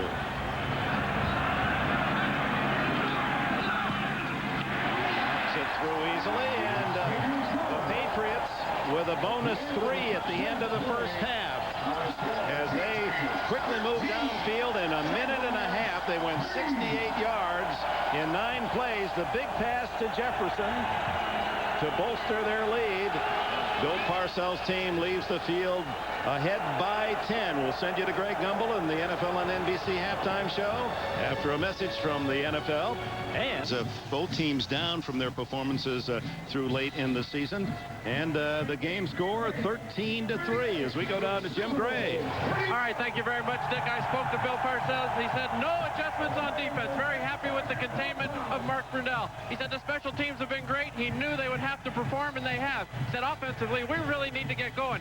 And he left his team with these words: guys, we've got to apply a knockout punch here in the second half, because every time this Jacksonville team has been down, they have found a way to come out. Let's put them away. Randy Cross. Hey, Jim, Tom Coughlin at halftime said, hey, look, you can't give them 10 points on special teams. We got to take the game to them. They are taking the game to us, and offensively, we've had absolutely no continuity. Back up to you, Dick. All right, Randy, and Jacksonville will kick it off to start the second half. So the Jaguars will have the win advantage in the third quarter, trailing 13-3.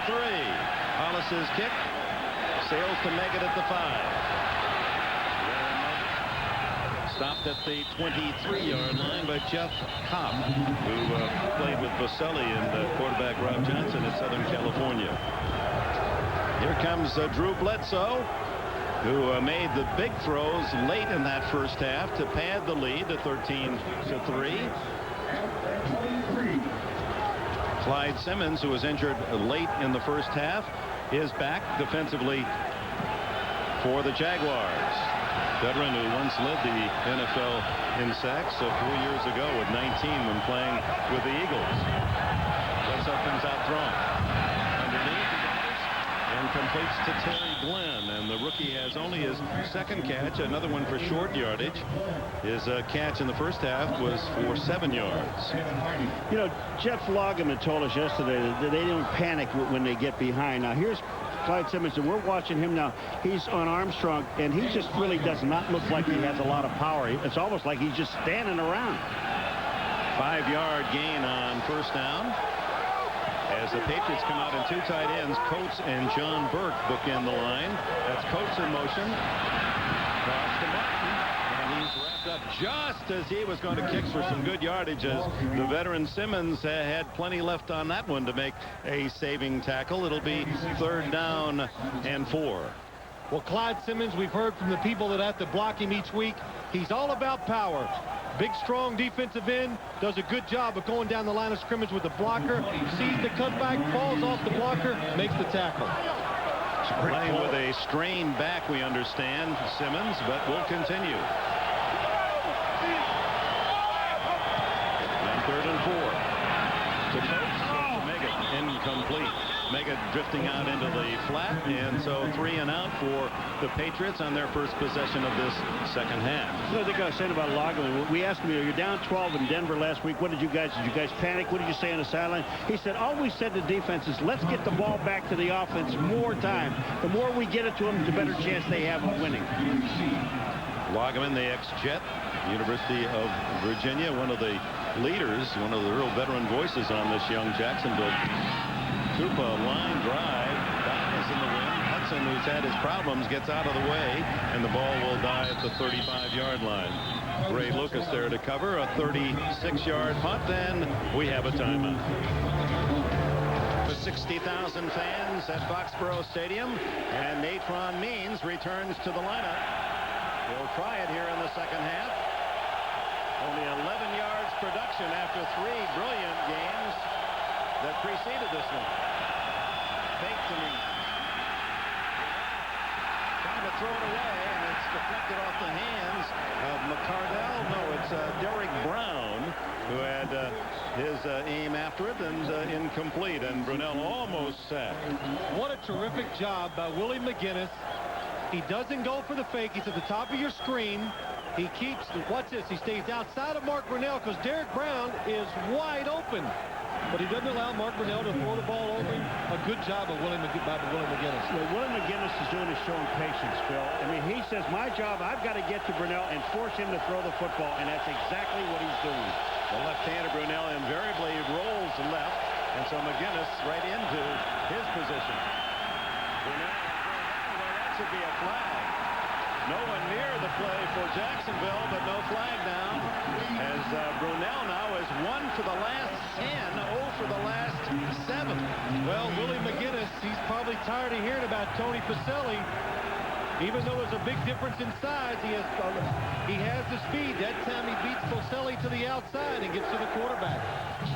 There they are as members of the University of Southern California Trojans. Boselli, McGinest, I guess apparently had some real good practice sessions against Boselli. 3rd and 10. Now has an open man and a first down to McCardell. Keenan McCardell, his grandmother named him after her favorite actor, Keenan Wynn. The one thing that Kevin Gilbride has brought to this offense of Jacksonville, receivers run down the field, they read the coverage, hey, it's open, stay right there. Mark Brunell read the same thing, throws the ball in there. 13 yards and a first down at the 49. Gilbride, the offensive coordinator. 13-3, New England, early here in the second half as Brunell trying to fight through this noise to change plays. Dumps it, complete to the tight end Mitchell, who struggles to the 44-yard line. His 5th catch of the game. Ted Johnson and Chris Slade make the tackle. Dick, let's go back to the Boselli and Willie McGinest story. You know, when they were in college, He didn't want to go up against Boselli. He said, you know, well, you're only a freshman. I want to go against the seniors and the juniors. Harlow. Yeah, I want to go against Harlow. And it got Boselli upset, and they had to. Well, they didn't get in a fight. Chicken fight, you know, a little scratching, you know, that kind of stuff. Reunited here in this AFC Championship game as opponents 2nd and 3. Well, it looked like Means was juggling the ball on the handoff and then barrels close to the 40. It's near a first down. Natron Means is hurt. He's limping, walking to the huddle from everything. Watch here. He's too worried about his ankle and everything else. He can't even get the handoff in. If I was the coach, I would take him out and put in Stewart because he was productive in the first half. Means stays in. 10 tries for only 15 yards. He did get the first down at the New England 40. 11 minutes left in the third.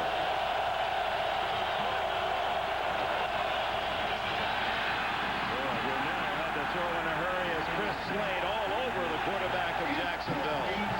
Well, I'm telling you, that's about as close to throwing a ball away as I've seen, Phil. Well, also, watch Chris Slade again from the outside. Do not let the left-handed quarterback come this way. And it's Jacksonville. It's time to give that play up.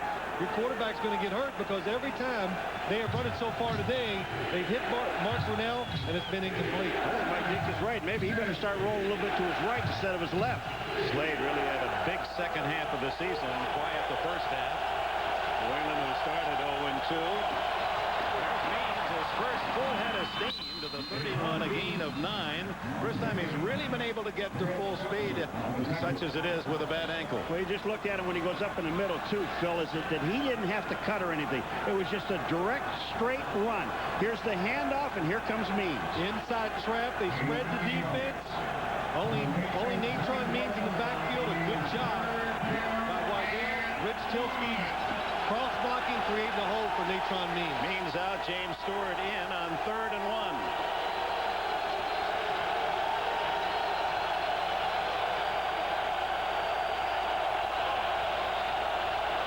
Stewart to the 30. It'll be very close. Depends on the spot. Magruder, an extra defensive back in to get a piece of the ball carrier as Tom Coughlin surveys the line. Well, it looks short. It's got to get on the line, and I really don't think there's much of a decision. I think you're in 4-down territory. Your defense is playing extremely well. Go ahead. You need 7. You don't need 3. Look at Coughlin, who was an assistant coach with the Giants under Parcells for 3 years. He grew up in New York between Rochester and Syracuse. Was a big Syracuse fan. Jim Brown was his hero as a kid. He played at Syracuse with Ben Schwartzholder.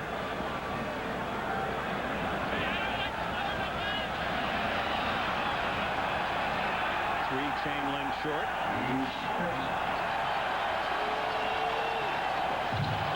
They're going to go for it. They bring in some extra blockers. You bet. I mean, this shows confidence in your offensive team, and you got to let these guys go ahead and play this game. First of all, it would be about a 47-yard field goal. I like the call. The wind at the back, but it's a cornering wind that makes it really difficult to judge from long distance, so they go for it 4th and inches. Big play for the young Jaguars. 9th play of the drive.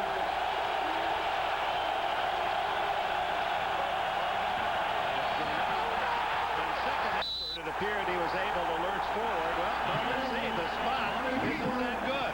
I thought he got over the yardage line for the first down on the second effort, but they're not spotting it there. Well, they're marking it short of the chalk. If they use the line judge, Larry Upson, number 37, on this side of the field, where he was marking the ball, was beyond the 30-yard line. Oh, they spotted it well. Oh, they moved it back. They didn't make it. I thought Brunell got after that second surge, the continuous effort. Oh, they didn't make it. No, not there. They didn't make it. Boy, let's see it again. Watch Mark Brunell. See if he gets up to the yardage stripe. Well, let's tell you what, that's a pretty good mark, Dick. I think they're right. New England takes over on downs. He actually lost an inch. That was a good job of the interior defensive lineman. They drove the offensive lineman back in the backfield. Mark Brunell never got a chance to get going forward.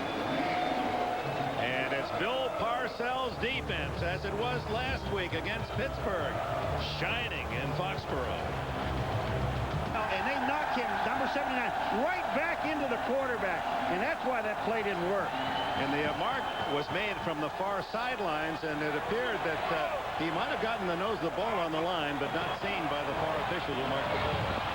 Across the backfield is Curtis Martin by Eddie Robinson. And Eddie Robinson, number 50, who played at Houston for his first 4 years. Quite a story. His dad is the supervisor coordinating events and facilities at the Louisiana Superdome. So Eddie Robinson wants to go to the Super Bowl where his dad's one of the bosses right there in the building. Terrific student. He has 6 tackles tonight and went to college to Alabama State on an academic scholarship, was a chemistry major. Walk-on football. Second down. Bledsoe throws back into the slot. Glenn wrapped up at the 33-yard line by Hardy and Hall. Boy, is that a sensational play by Hardy, number 51, the linebacker. I mean, he gets outside. We saw Brewski and other guys make great plays. It's almost like the same play that Brewski made. But watch Hardy, 51. He goes out, he reads it right now, and watch this play he makes. He's got to make the tackle, and he does. Very nice. Hardy, the second player selected in this year's draft out of Illinois. His teammate Simeon Rice picked next, the third player. Performed brilliantly at Arizona. Fumbles the snap, and Bledsoe moves it forward to the 35-yard line.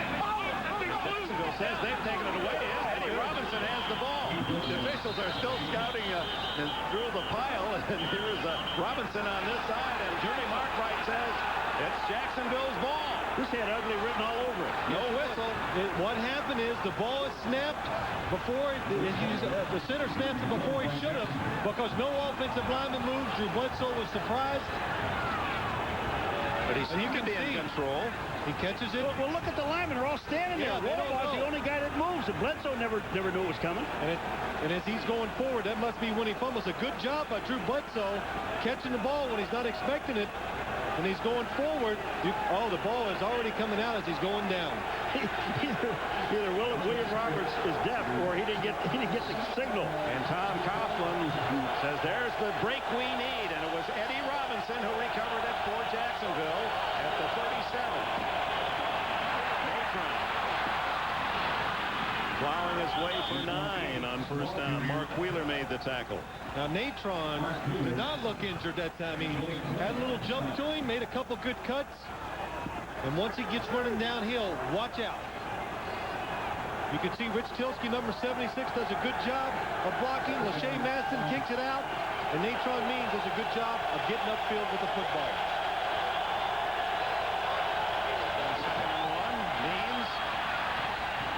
First down at the 24-yard line with 7:38 left in the third quarter.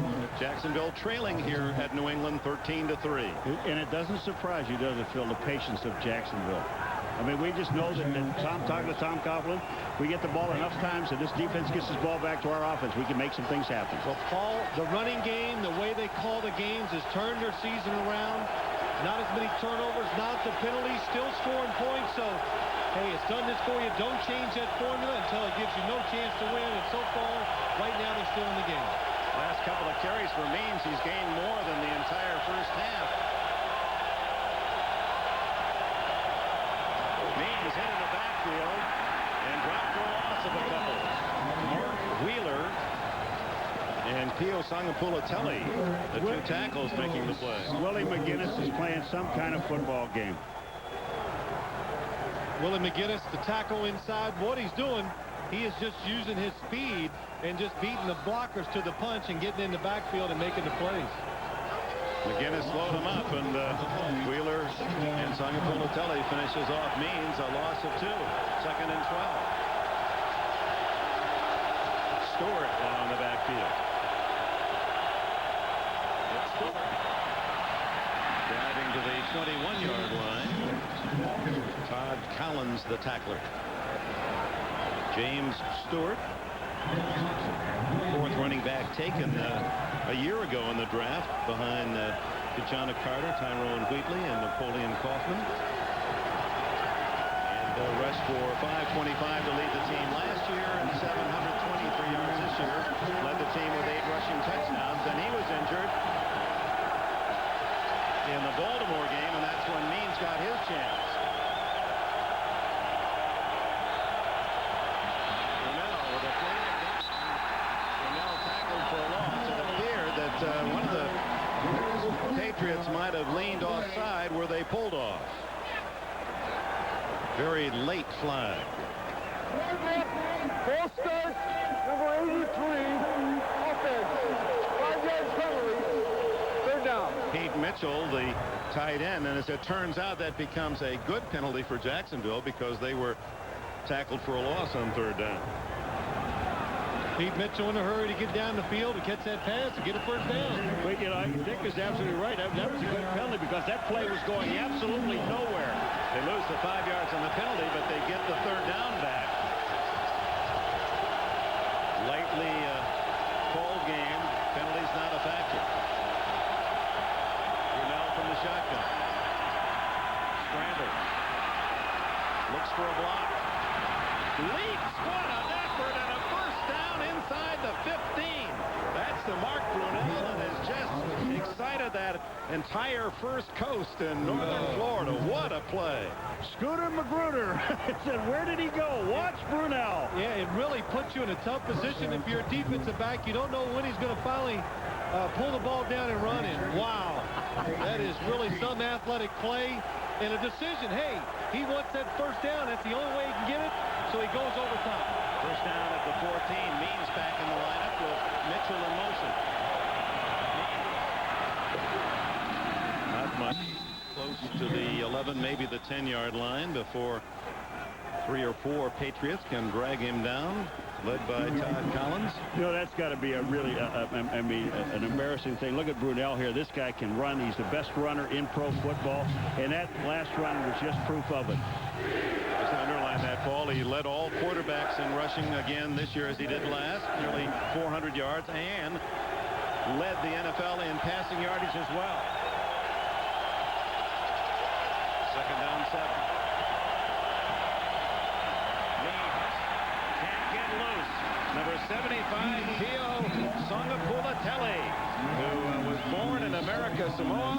Family of 12, a 297-pounder from San Diego State.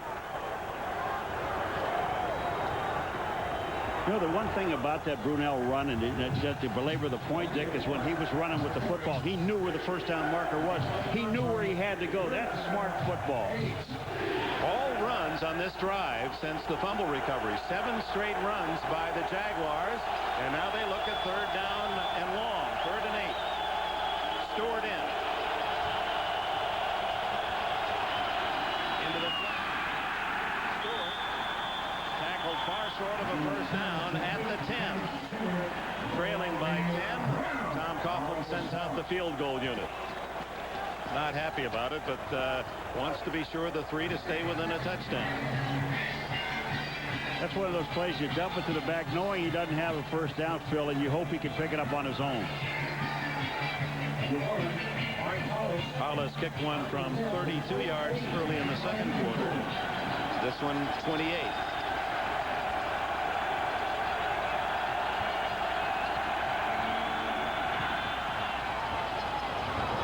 It's a 13-6 game.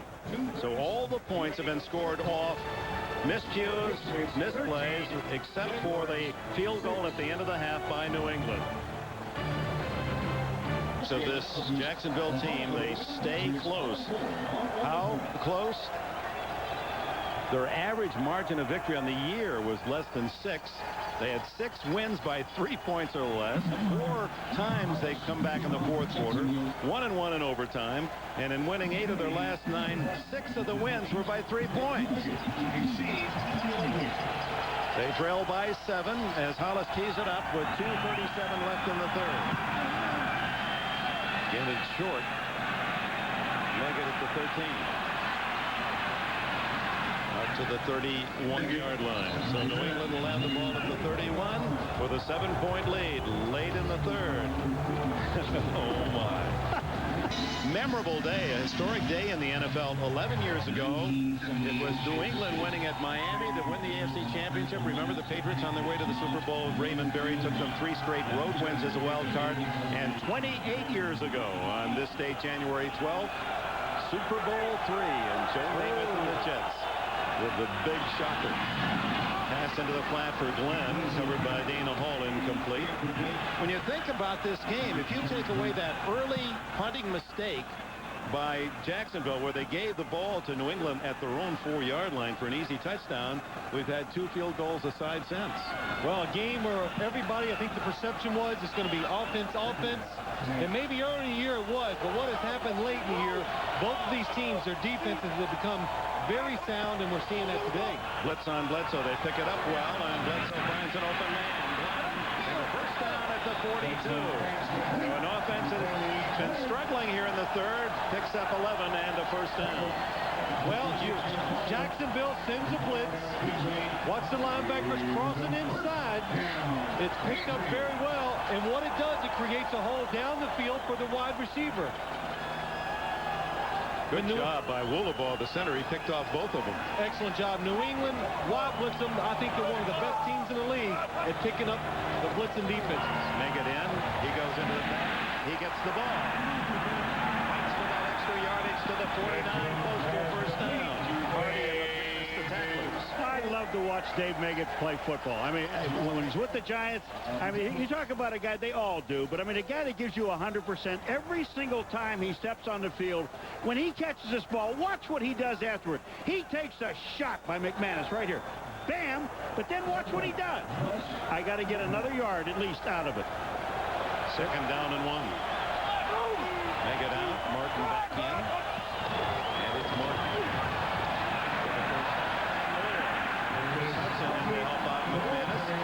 First down at the 43. Back to Dave Meggett, Phil. You played with him. Was he always that upbeat? He's got that big smile, the effervescent personality. Dick, I swear I've never seen it any other way. And Paul, you talk about him. It's not only that he's so good physically, mentally, and I mean, he's maybe the sharpest player I've ever played with. He knows what's going on with everybody, and I've said this story a couple times. He actually called audibles for me every once in a while when he's in the backfield with me. He gets the call on the draw. Little guy churns out 4 more yards. In other words, he'd look at the defense and he would call a play for you? Oh, I'd be in the shotgun formation. He'd be next to me, and the defense would be showing a blitz or whatever, and I'd be back there choking. I couldn't figure out what to do, and Dave would go, block 84. Hey, yeah, block 80. I call the play, throw it down the field, get the completion, and, you know, coaches say, great job, and yeah, okay, thanks. You know, the worst part about it, though, the next day in the meeting, he was so embarrassed he had to tell everybody that Megan did it. He was going to take credit for it. That's right.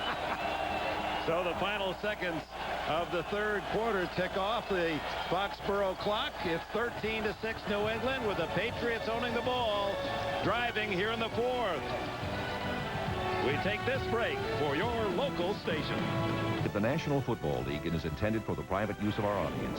To New Orleans, as Paul Frey's trying to keep a leg warm, as we again reiterate that 4 men 4 years ago began a journey, and now we're in the fourth quarter for the Super Bowl, and the Patriots lead 13-6.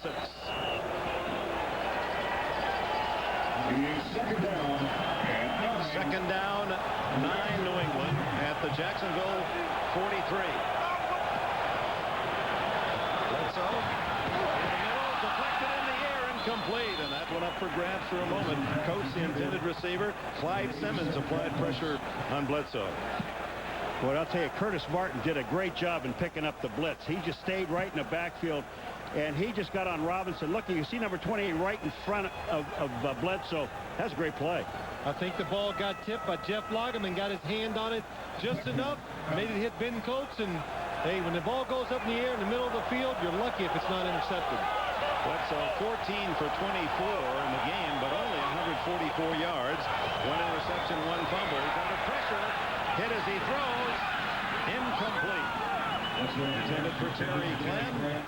Good coverage by Jacksonville. Oh, Tony Brackens is coming from the outside, Phil. Tony Brackett's, just take a look at him. He's just making a run around. He's the guy that really gets close to Bledsoe, and then he gets nailed inside. But, you know, Brackett's the guy that forced Bledsoe to step up inside. And then Simmons put pressure on him. So Tupa to punt. You see that very quick getting the ball off.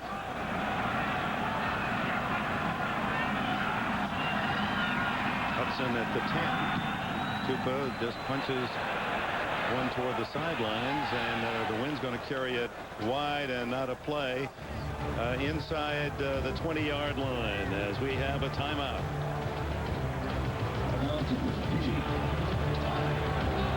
A big NBA on NBC doubleheader. First game Alonzo Mourning and Miami against Orlando's Magic, and then game 2 Jordan, Pippen, Rodman, the Bulls against Sir Charles, Clyde the Glide, Hakeem, and the Rockets. A doubleheader starting at 12 noon Eastern. Is Rodman going to play in a wedding dress? I can't wait to see him do that. I just think he's going to do it one of these days. The clock, it starts, and then at 5 after the doubleheader, the final round of the Bob Hope Chrysler Classic, a big Sunday next week for you here on NBC Sports. From the 14, Jacksonville, 86 long yards away from a tying touchdown. Brunell scrambling and sliding at the 20-yard line. They'll spot it at the 19. A gain of 4. 6 times he's run the ball for 33 yards today. Brunell getting his call from Gilbride. Picked up from Green Bay after 2 years at Green Bay, backing up Brett Favre. And actually, he was the second quarterback. Ty Detmer was third. And the defense of New England drawing a whitewash the last 5 quarters. The last 5 games in the second half. They're not able to get to the line of scrimmage. Todd Collins playing a big game today. Boy, Todd Collins just reads the play. You talk about the linebacker coming down the line of scrimmage and just following the ball carrier. The key to this whole thing is watch 59, and he keeps the ball carrier in front of him. Don't let the ball carrier cut back. See how he's in front? And then he steps up and hits Neutron Means. What a beautiful play. 6th tackle for Collins in the game. Played at Carson Newman after starting at Georgia. Played at Tennessee. And Carson Newman finally, where he graduated. 3rd down for Brunell. He goes long down the field. And it's caught by Jimmy Smith. No, he dropped it when he hit the ground. Could not hang on. Very tough chance with that wind as Smith got his hands on it, couldn't pull it in. I think that's what happened, but the last 10 or 15 yards, sitting up above the field, you could see the ball start to flutter just a little, because you can see Jimmy Smith, he's ahead of Otis Smith. He's got him beat. Not able to hold on to it once he hit the ground. Smith getting his chance as a full-time starter when Andre Rison was released in midseason, and Rison now playing for Green Bay will go to a Super Bowl. His lifetime dream, and in many ways helped this Jacksonville team. Was critical to their rallying from 3-7 at their bye. Rison was critical of the communications process. They wanted to get Smith in anyway more, so they let Rison go. And in a way, his going public forced coaches and players to get together. And from that point on, they lost only 2 games and made the playoffs. High into the wind. That one won't go very far. Meggett fair catch at the 44-yard line. 38-yard punt, no return. 13 minutes and change remaining in the 4th quarter. From the Super Bowl and the meeting with the Green Bay Packers, but here in the second half, 3 possessions, 2 punts, and a fumble. The fumble leading to a Jacksonville field goal. Bledsoe throws to the flat, and a diving catch made by Terry Glenn. Boy, a tough catch with that wind. A gain of 9 is Glenn. No, now they're saying no catch. Initially ruled complete. I'll tell you who rolls it incomplete is the umpire. Because they roll a complete over on the side, but the umpire in the middle of the field rolls it not complete. There's the ball down on the ground. What an excellent call by the umpire. The eyes of 6 officials staying off on that call. 2nd and 10.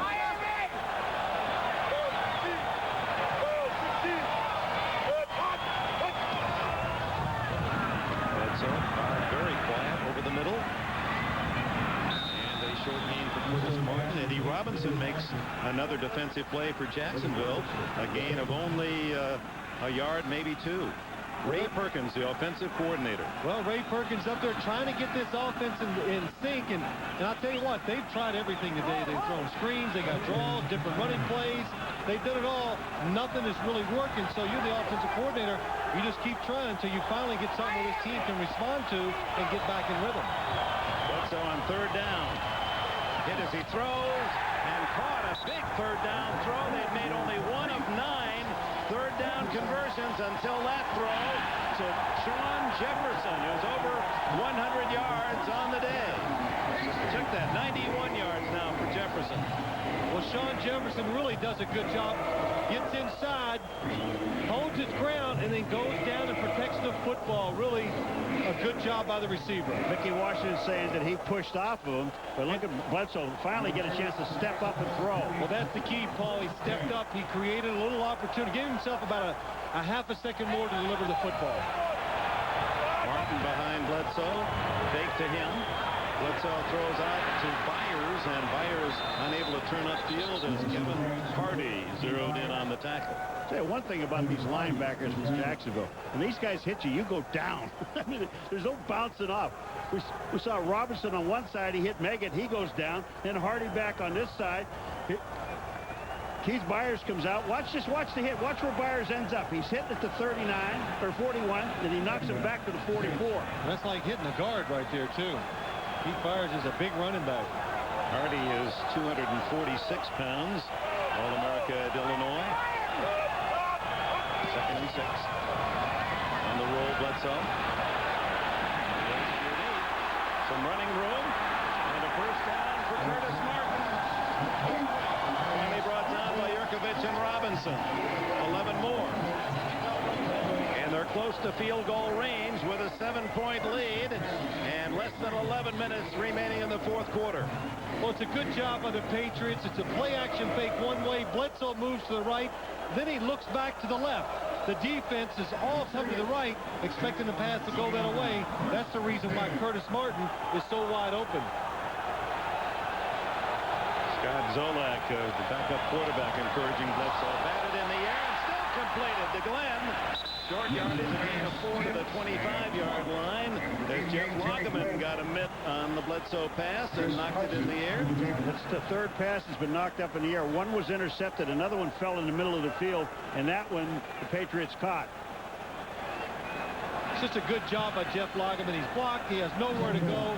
Hey, you see the quarterback getting ready to throw, stop and, try to jump up and knock it down. Could have been a huge play for Jacksonville going the other way.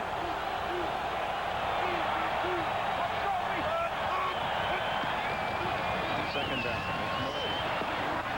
Tackled at the 23-yard line by Lageman. Jeff Lageman, again, we go back to Tom Coughlin talking about him. What a great year he's had for Jacksonville, and really not the numbers, but yet when we talked to him yesterday, I mean, he loves being where he is. He said it's the only place he's ever been where and the Jets never happened. He got fined. He got fined here twice. 10 seconds late, cost him a couple hundred for a practice. 10 seconds, he said. I was on the field, but I didn't beat the whistle. Bledsoe escapes and then has to eat it. Tries to throw it away. That could be a loose ball. They may rule that a fumble, and if so, Jacksonville, it is a fumble. Officials having a tough time holding off the late men in, but it was a definite fumble, and whoever comes up with it, it'll either be 4th down New England or 1st down Jacksonville. And New England, that is a big recovery. Frustrating the head man of the Jaguars. Davey and Robinson made the hit on Bledsoe. It's really a good job of timing again. Watch Eddie Robinson, the blitz coming by the Jacksonville Jaguars. Dave Meggett, he's going to step up. Boom, he makes the hit. Drew Bledsoe tries to make the play down the field. The big break comes when it goes off the foot of Dave Meggett.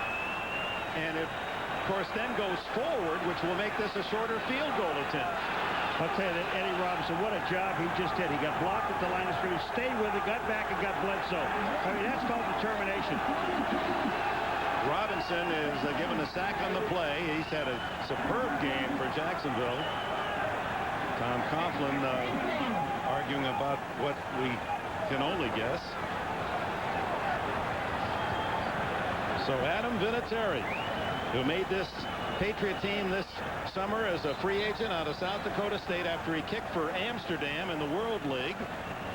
And this young man from Rapid City, Iowa, with one of the smallest shoes in football. He wears a little size 8, he says. We'll try to hit the sweet spot and give New England a long field goal. It'll be 46 yards in a tricky wind for a 10-point lead.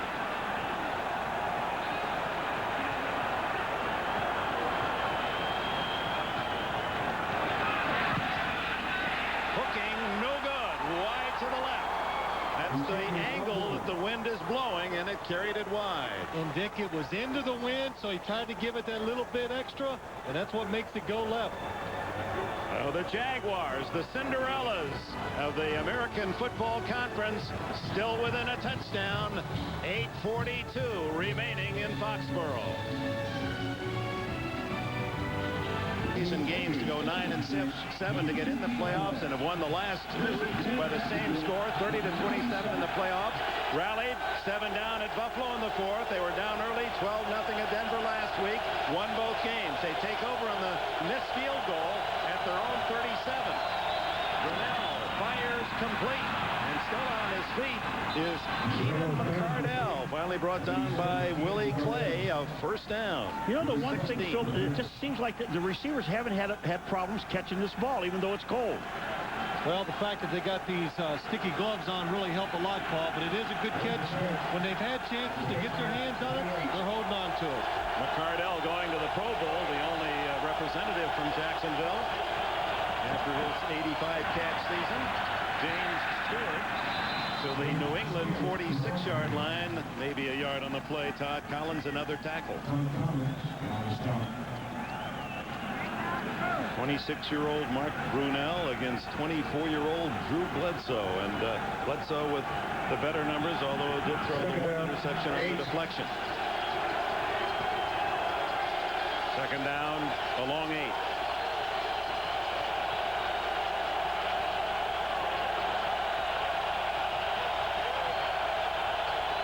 Mitchell in motion, the tight end. Underneath and wide open is Mitchell. No one picked him up, and he has a first down at the 33. Collins again, the tackler. Well, they get caught most of the time when a tight end goes across the formation. They go out in the flat. He'd keep going to the right. This time he stops, comes back across the formation. No linebacker there to pick him up. Like Tom Collins, number 59, is sitting on the outside. You're absolutely right, waiting for him to break outside, and he doesn't do it. Mitchell now with 6 catches, 56 yards. 13-6 New England. Less than 7 remaining in the 4th quarter. Brunell out of the backfield to Stewart. 30 and tripped up at the 26-yard line as Chris Slade got just enough of an ankle to knock him down. The one thing about Brunell is he's staying in the pocket, Phil. I mean, but he's throwing quick passes. Well, Tony Boselli, you can stay in the pocket when you have guys that protect you like this. And boy, how about that one-hand grab? He got to buy the jersey with the right hand, and it buried him. When Tony Boselli gets his arms extended, a defensive end or pass rusher has no chance. Second and short. Safety blitz. Throws complete. And McCardell was one man from a touchdown. McCardell, as Brunell hit as he throws, and has a cut hand. Well, good timing by the New England Patriots. Jacksonville Jaguars. Tom Coughlin has the same system as the New England Patriots. Watch the blitzers come up the middle. Boom, they're both picked up. There is pressure in the quarterback's face because you've got to adjust the route, and he hits his hand either in the back, on the top of the helmet, or the back of one of the players. First down at the New England 17. Brunell 4 for 4 on this drive. Gives to Stewart. James Stewart is to the 10-yard line. A gain of 7 on first down. And Jacksonville is 10 yards from a tying touchdown. Boy, did they get a great block from Ben Coleman, the left guard. He pulled out and just cut down on the outside and opened that hole.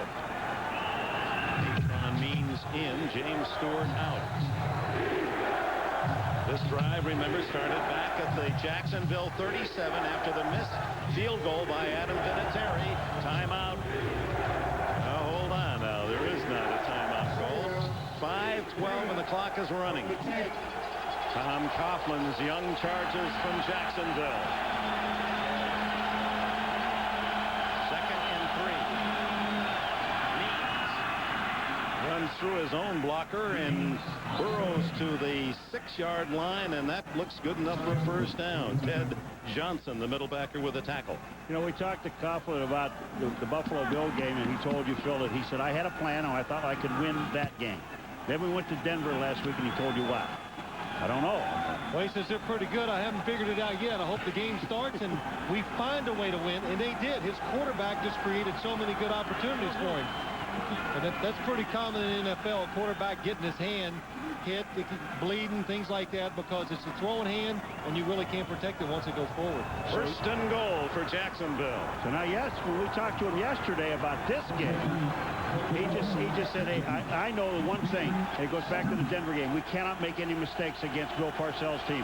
We know they're going to try to put it on the ground and run it down our throats, and we hope we can make them pass the football and not make any major mistakes. Drama building. Final 4.5 minutes of the fourth. 13-6 New England. First and goal Jacksonville. Outside the 6-yard line.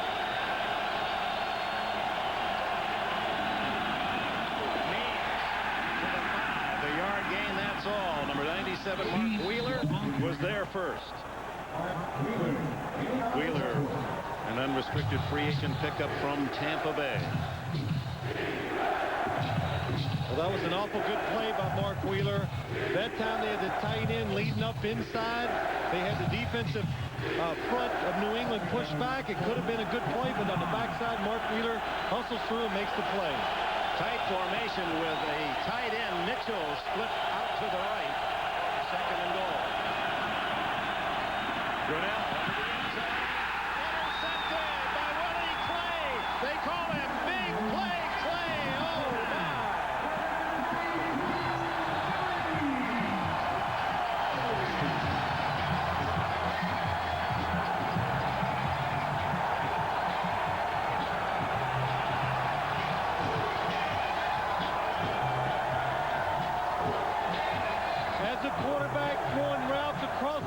You've got to see in front of the receiver. Mark Brunell never looked in front of Derek Brown. Willie Clay from the backside. He's going to come from the right. From the backside, comes across, makes the interception. Clay, who led the Patriots in the regular season with 4 interceptions, denies Jacksonville. 58 yards to the 5 of New England, only to be intercepted. All for naught. To Byers. Byers fighting to get a half yard. Mark Brunell, only a second year as a starting quarterback. His reaction tells it all. The mistake of a young quarterback.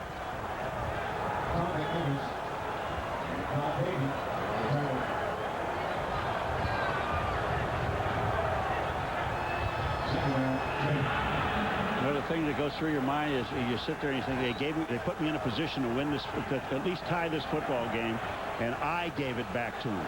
Well, he might have another chance, though, so you got to go to the sideline. As a quarterback, remain positive. Think if you get, hey, give me one more chance, I'll get it done. 3 minutes exactly left in this fourth quarter. 2nd and 9.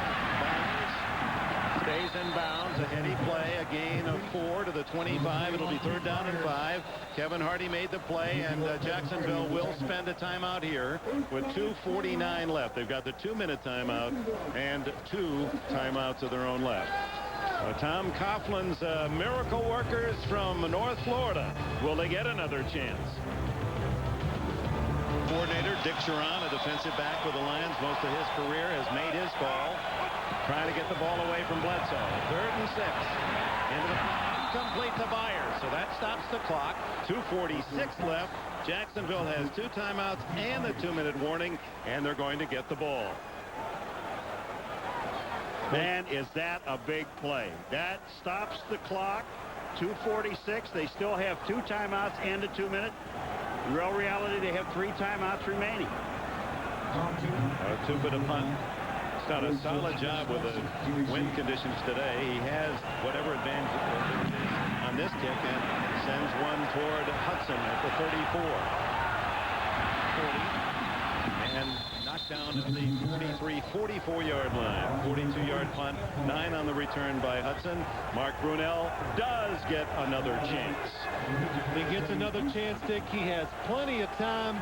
Not only that, it makes your decision-making now as a quarterback is so much easier because you have 4 downs now. It's automatic 4-down situation, so that changes the way you think.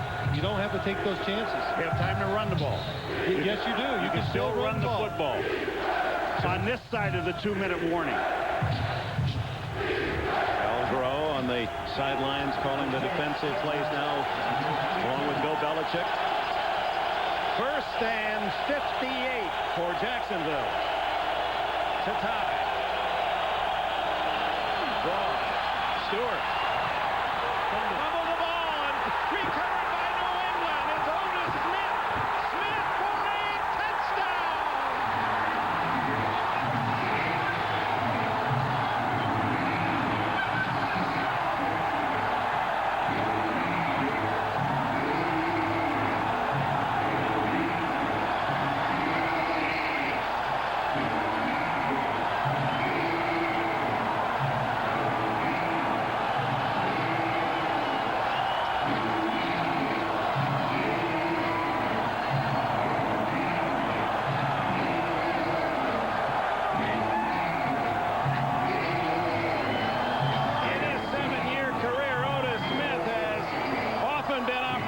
He had a couple of touchdowns on pass interceptions with the Philadelphia Eagles, and he picks up the loose ball at midfield, 47 yards on the return.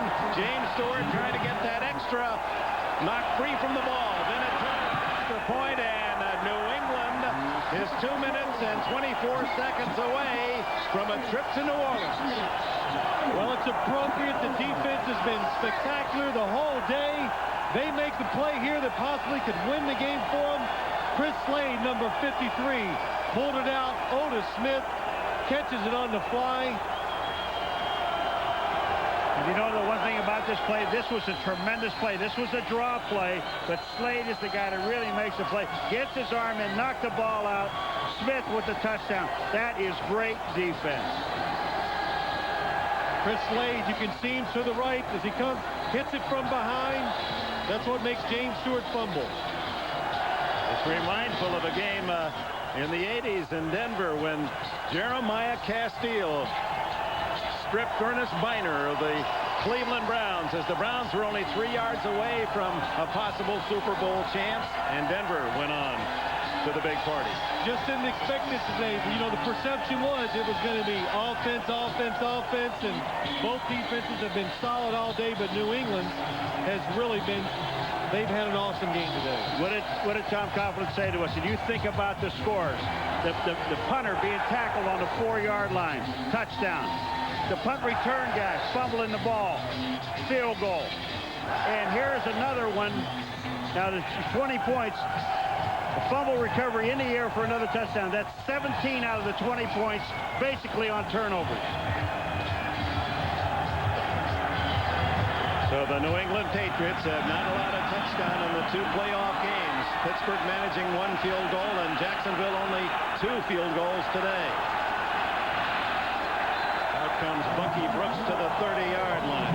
We talked about that game in Denver. Let's go back to the looked to be the hero as he rallied his team from a big deficit. Draw to Biner. Ernest Biner. Fumble the ball, and Denver has recovered. Oh, my. And so the Broncos went on to the Super Bowl as Biner would played a brilliant game, fumbling there as Castile, the hero for that one big play.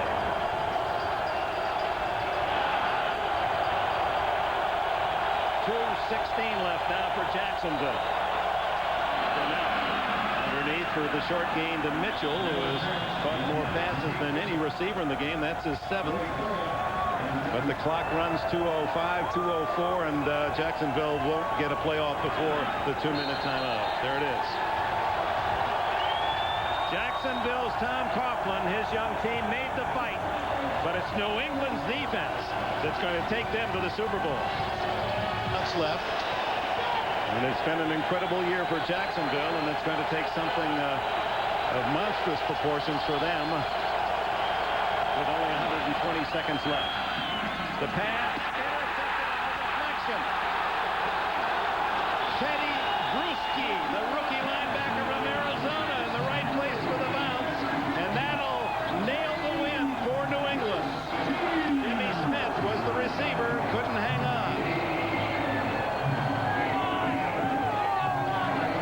Well, when you get in desperate situations, these kind of things happen. When the ball gets tipped up in the air out in the field, there's too many defenders chasing after it. The ball hits Jimmy Smith right in the stomach. He knocks it up in the air. Teddy Bruschi hustling makes the play. You know, you get a feeling, honestly, with Smith here as he's just trying to run with it right before he gets it, because he's looking around. He never sees where the ball goes. If he had his eye on the ball, at least he would have been able to see it go up in the air. Bruschi, a 3rd-round pick of the Patriots. He tied Derek Thomas's college record at Arizona when he sacked opponents 52 times. And it's other players. He's matured as Forrest Martin now. Running almost that well. Finally knocked out of bounds to stop the clock at the 23. A disheartened Jacksonville defense. Let's think about this New England defense, however. Remember the Giant game. The Giants led 22-0 at the half. New England has not allowed a touchdown since. That's 10 quarters without a touchdown. Against Pittsburgh last week, only 1 field goal, 2 field goals allowed today. Well, it is. That's the difference in this football team, and it really starts with the defensive front.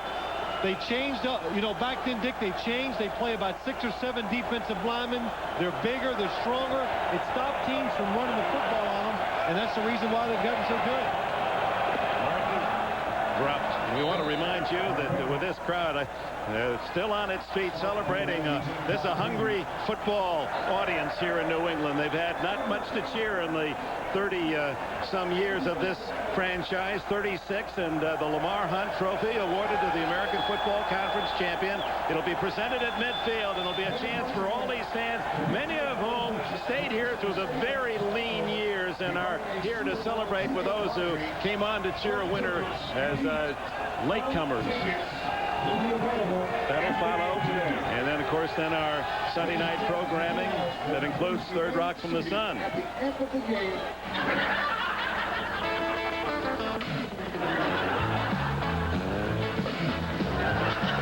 Dick, not now, Tommy. I'm doing research. I'm finding out what happens when the spit hits the fan.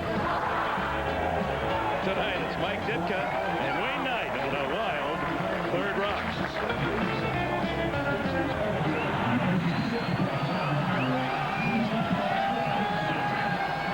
1:36 left. Thanks to our longtime associates and producer-director John Gonzalez, Tommy Roy, our executive producer, Dick Ebersol, president of NBC Sports, Russ Schneiderman, our statistician, Joe Costanza. Now, Bill Parcells, who has a real sense of history, knows what could happen. He could separate himself from the pack of coaching elite. The only man to take 2 different teams to the Super Bowl, that man, Don Shula, didn't win with the Baltimore Colts. He lost Super Bowl III. He did win later in Miami with his unbeaten team, won twice. Bill Parcells, 2-time winner with the Giants, and now the Gatorade bath, and won't even muster a smile out of that. Been there before. He's probably already thinking about the Super Bowl 2 weeks from now. Well, I wouldn't doubt that, and he has told his team, we win this game, I'll give us an opportunity to win that Super Bowl. I know how to prepare for it. I'll teach you. Yeah, he doesn't seem too happy. I wouldn't either. As cold as it is outside and gets, you know, a bucket of ice water on my head. Yeah, how much of a good sport can you be? 14-degree wind chill. Martin to the 21-yard line with 1:24, 1:23, and the clock running now. So Green Bay winner today, impressively 30-13 over Carolina. The two expansion teams eliminated in the championship game. Here's how the Patriots match up with Green Bay. Green Bay's #1 defense against the 7th-ranked offense. The Green Bay #5 offense, 19th-ranked defense of New England. Oh, is that misleading? That's changed. That's right, Dick. This isn't the 19th-ranked defense we've seen the last 3-4 weeks in New England. Pass offense, 1 against 3 for Green Bay, and the healthiest team in the league in terms of points scored, the Packers against New England, 14th. But again, it's a different Patriot team that really came together on the defensive side of the ball the last month of the season and here in the playoffs. And now down to 37 seconds remaining as Drew Bledsoe didn't have to do much. And when you think back, the big plays in the game, the very first 2 minutes, a punt for Jacksonville, they couldn't get off, had to eat it at their own 4. 2 plays later, Curtis Martin scored a touchdown, and then the deflected interception by Otis Smith. Here's the play. Barker leaping, felt he couldn't get it away, and then was tackled by Larry Wiggum at the 4-yard line. 2 plays it took before Martin scored the touchdown, and that seemed to be the difference in the game until very late when Otis Smith off the carom went 47 yards with the interception to seal the win. Dick, and you take a look at this game, in a team that went, I'm telling you right now, there's McGinest and Parcells, and that guy played one great game. What I was going to say is the defense won this football game for the Patriots. It was not the offense that did it. Jacksonville takes over on downs, and New England sends everyone deep in a protective zone. Brunell throws underneath, and struggling out of bounds is Jimmy Smith with the catch, and a first down out at the 34-yard line. But it has been an exciting, healthy year for the NFL. 2 new teams, stars on Carolina, stars on Jacksonville.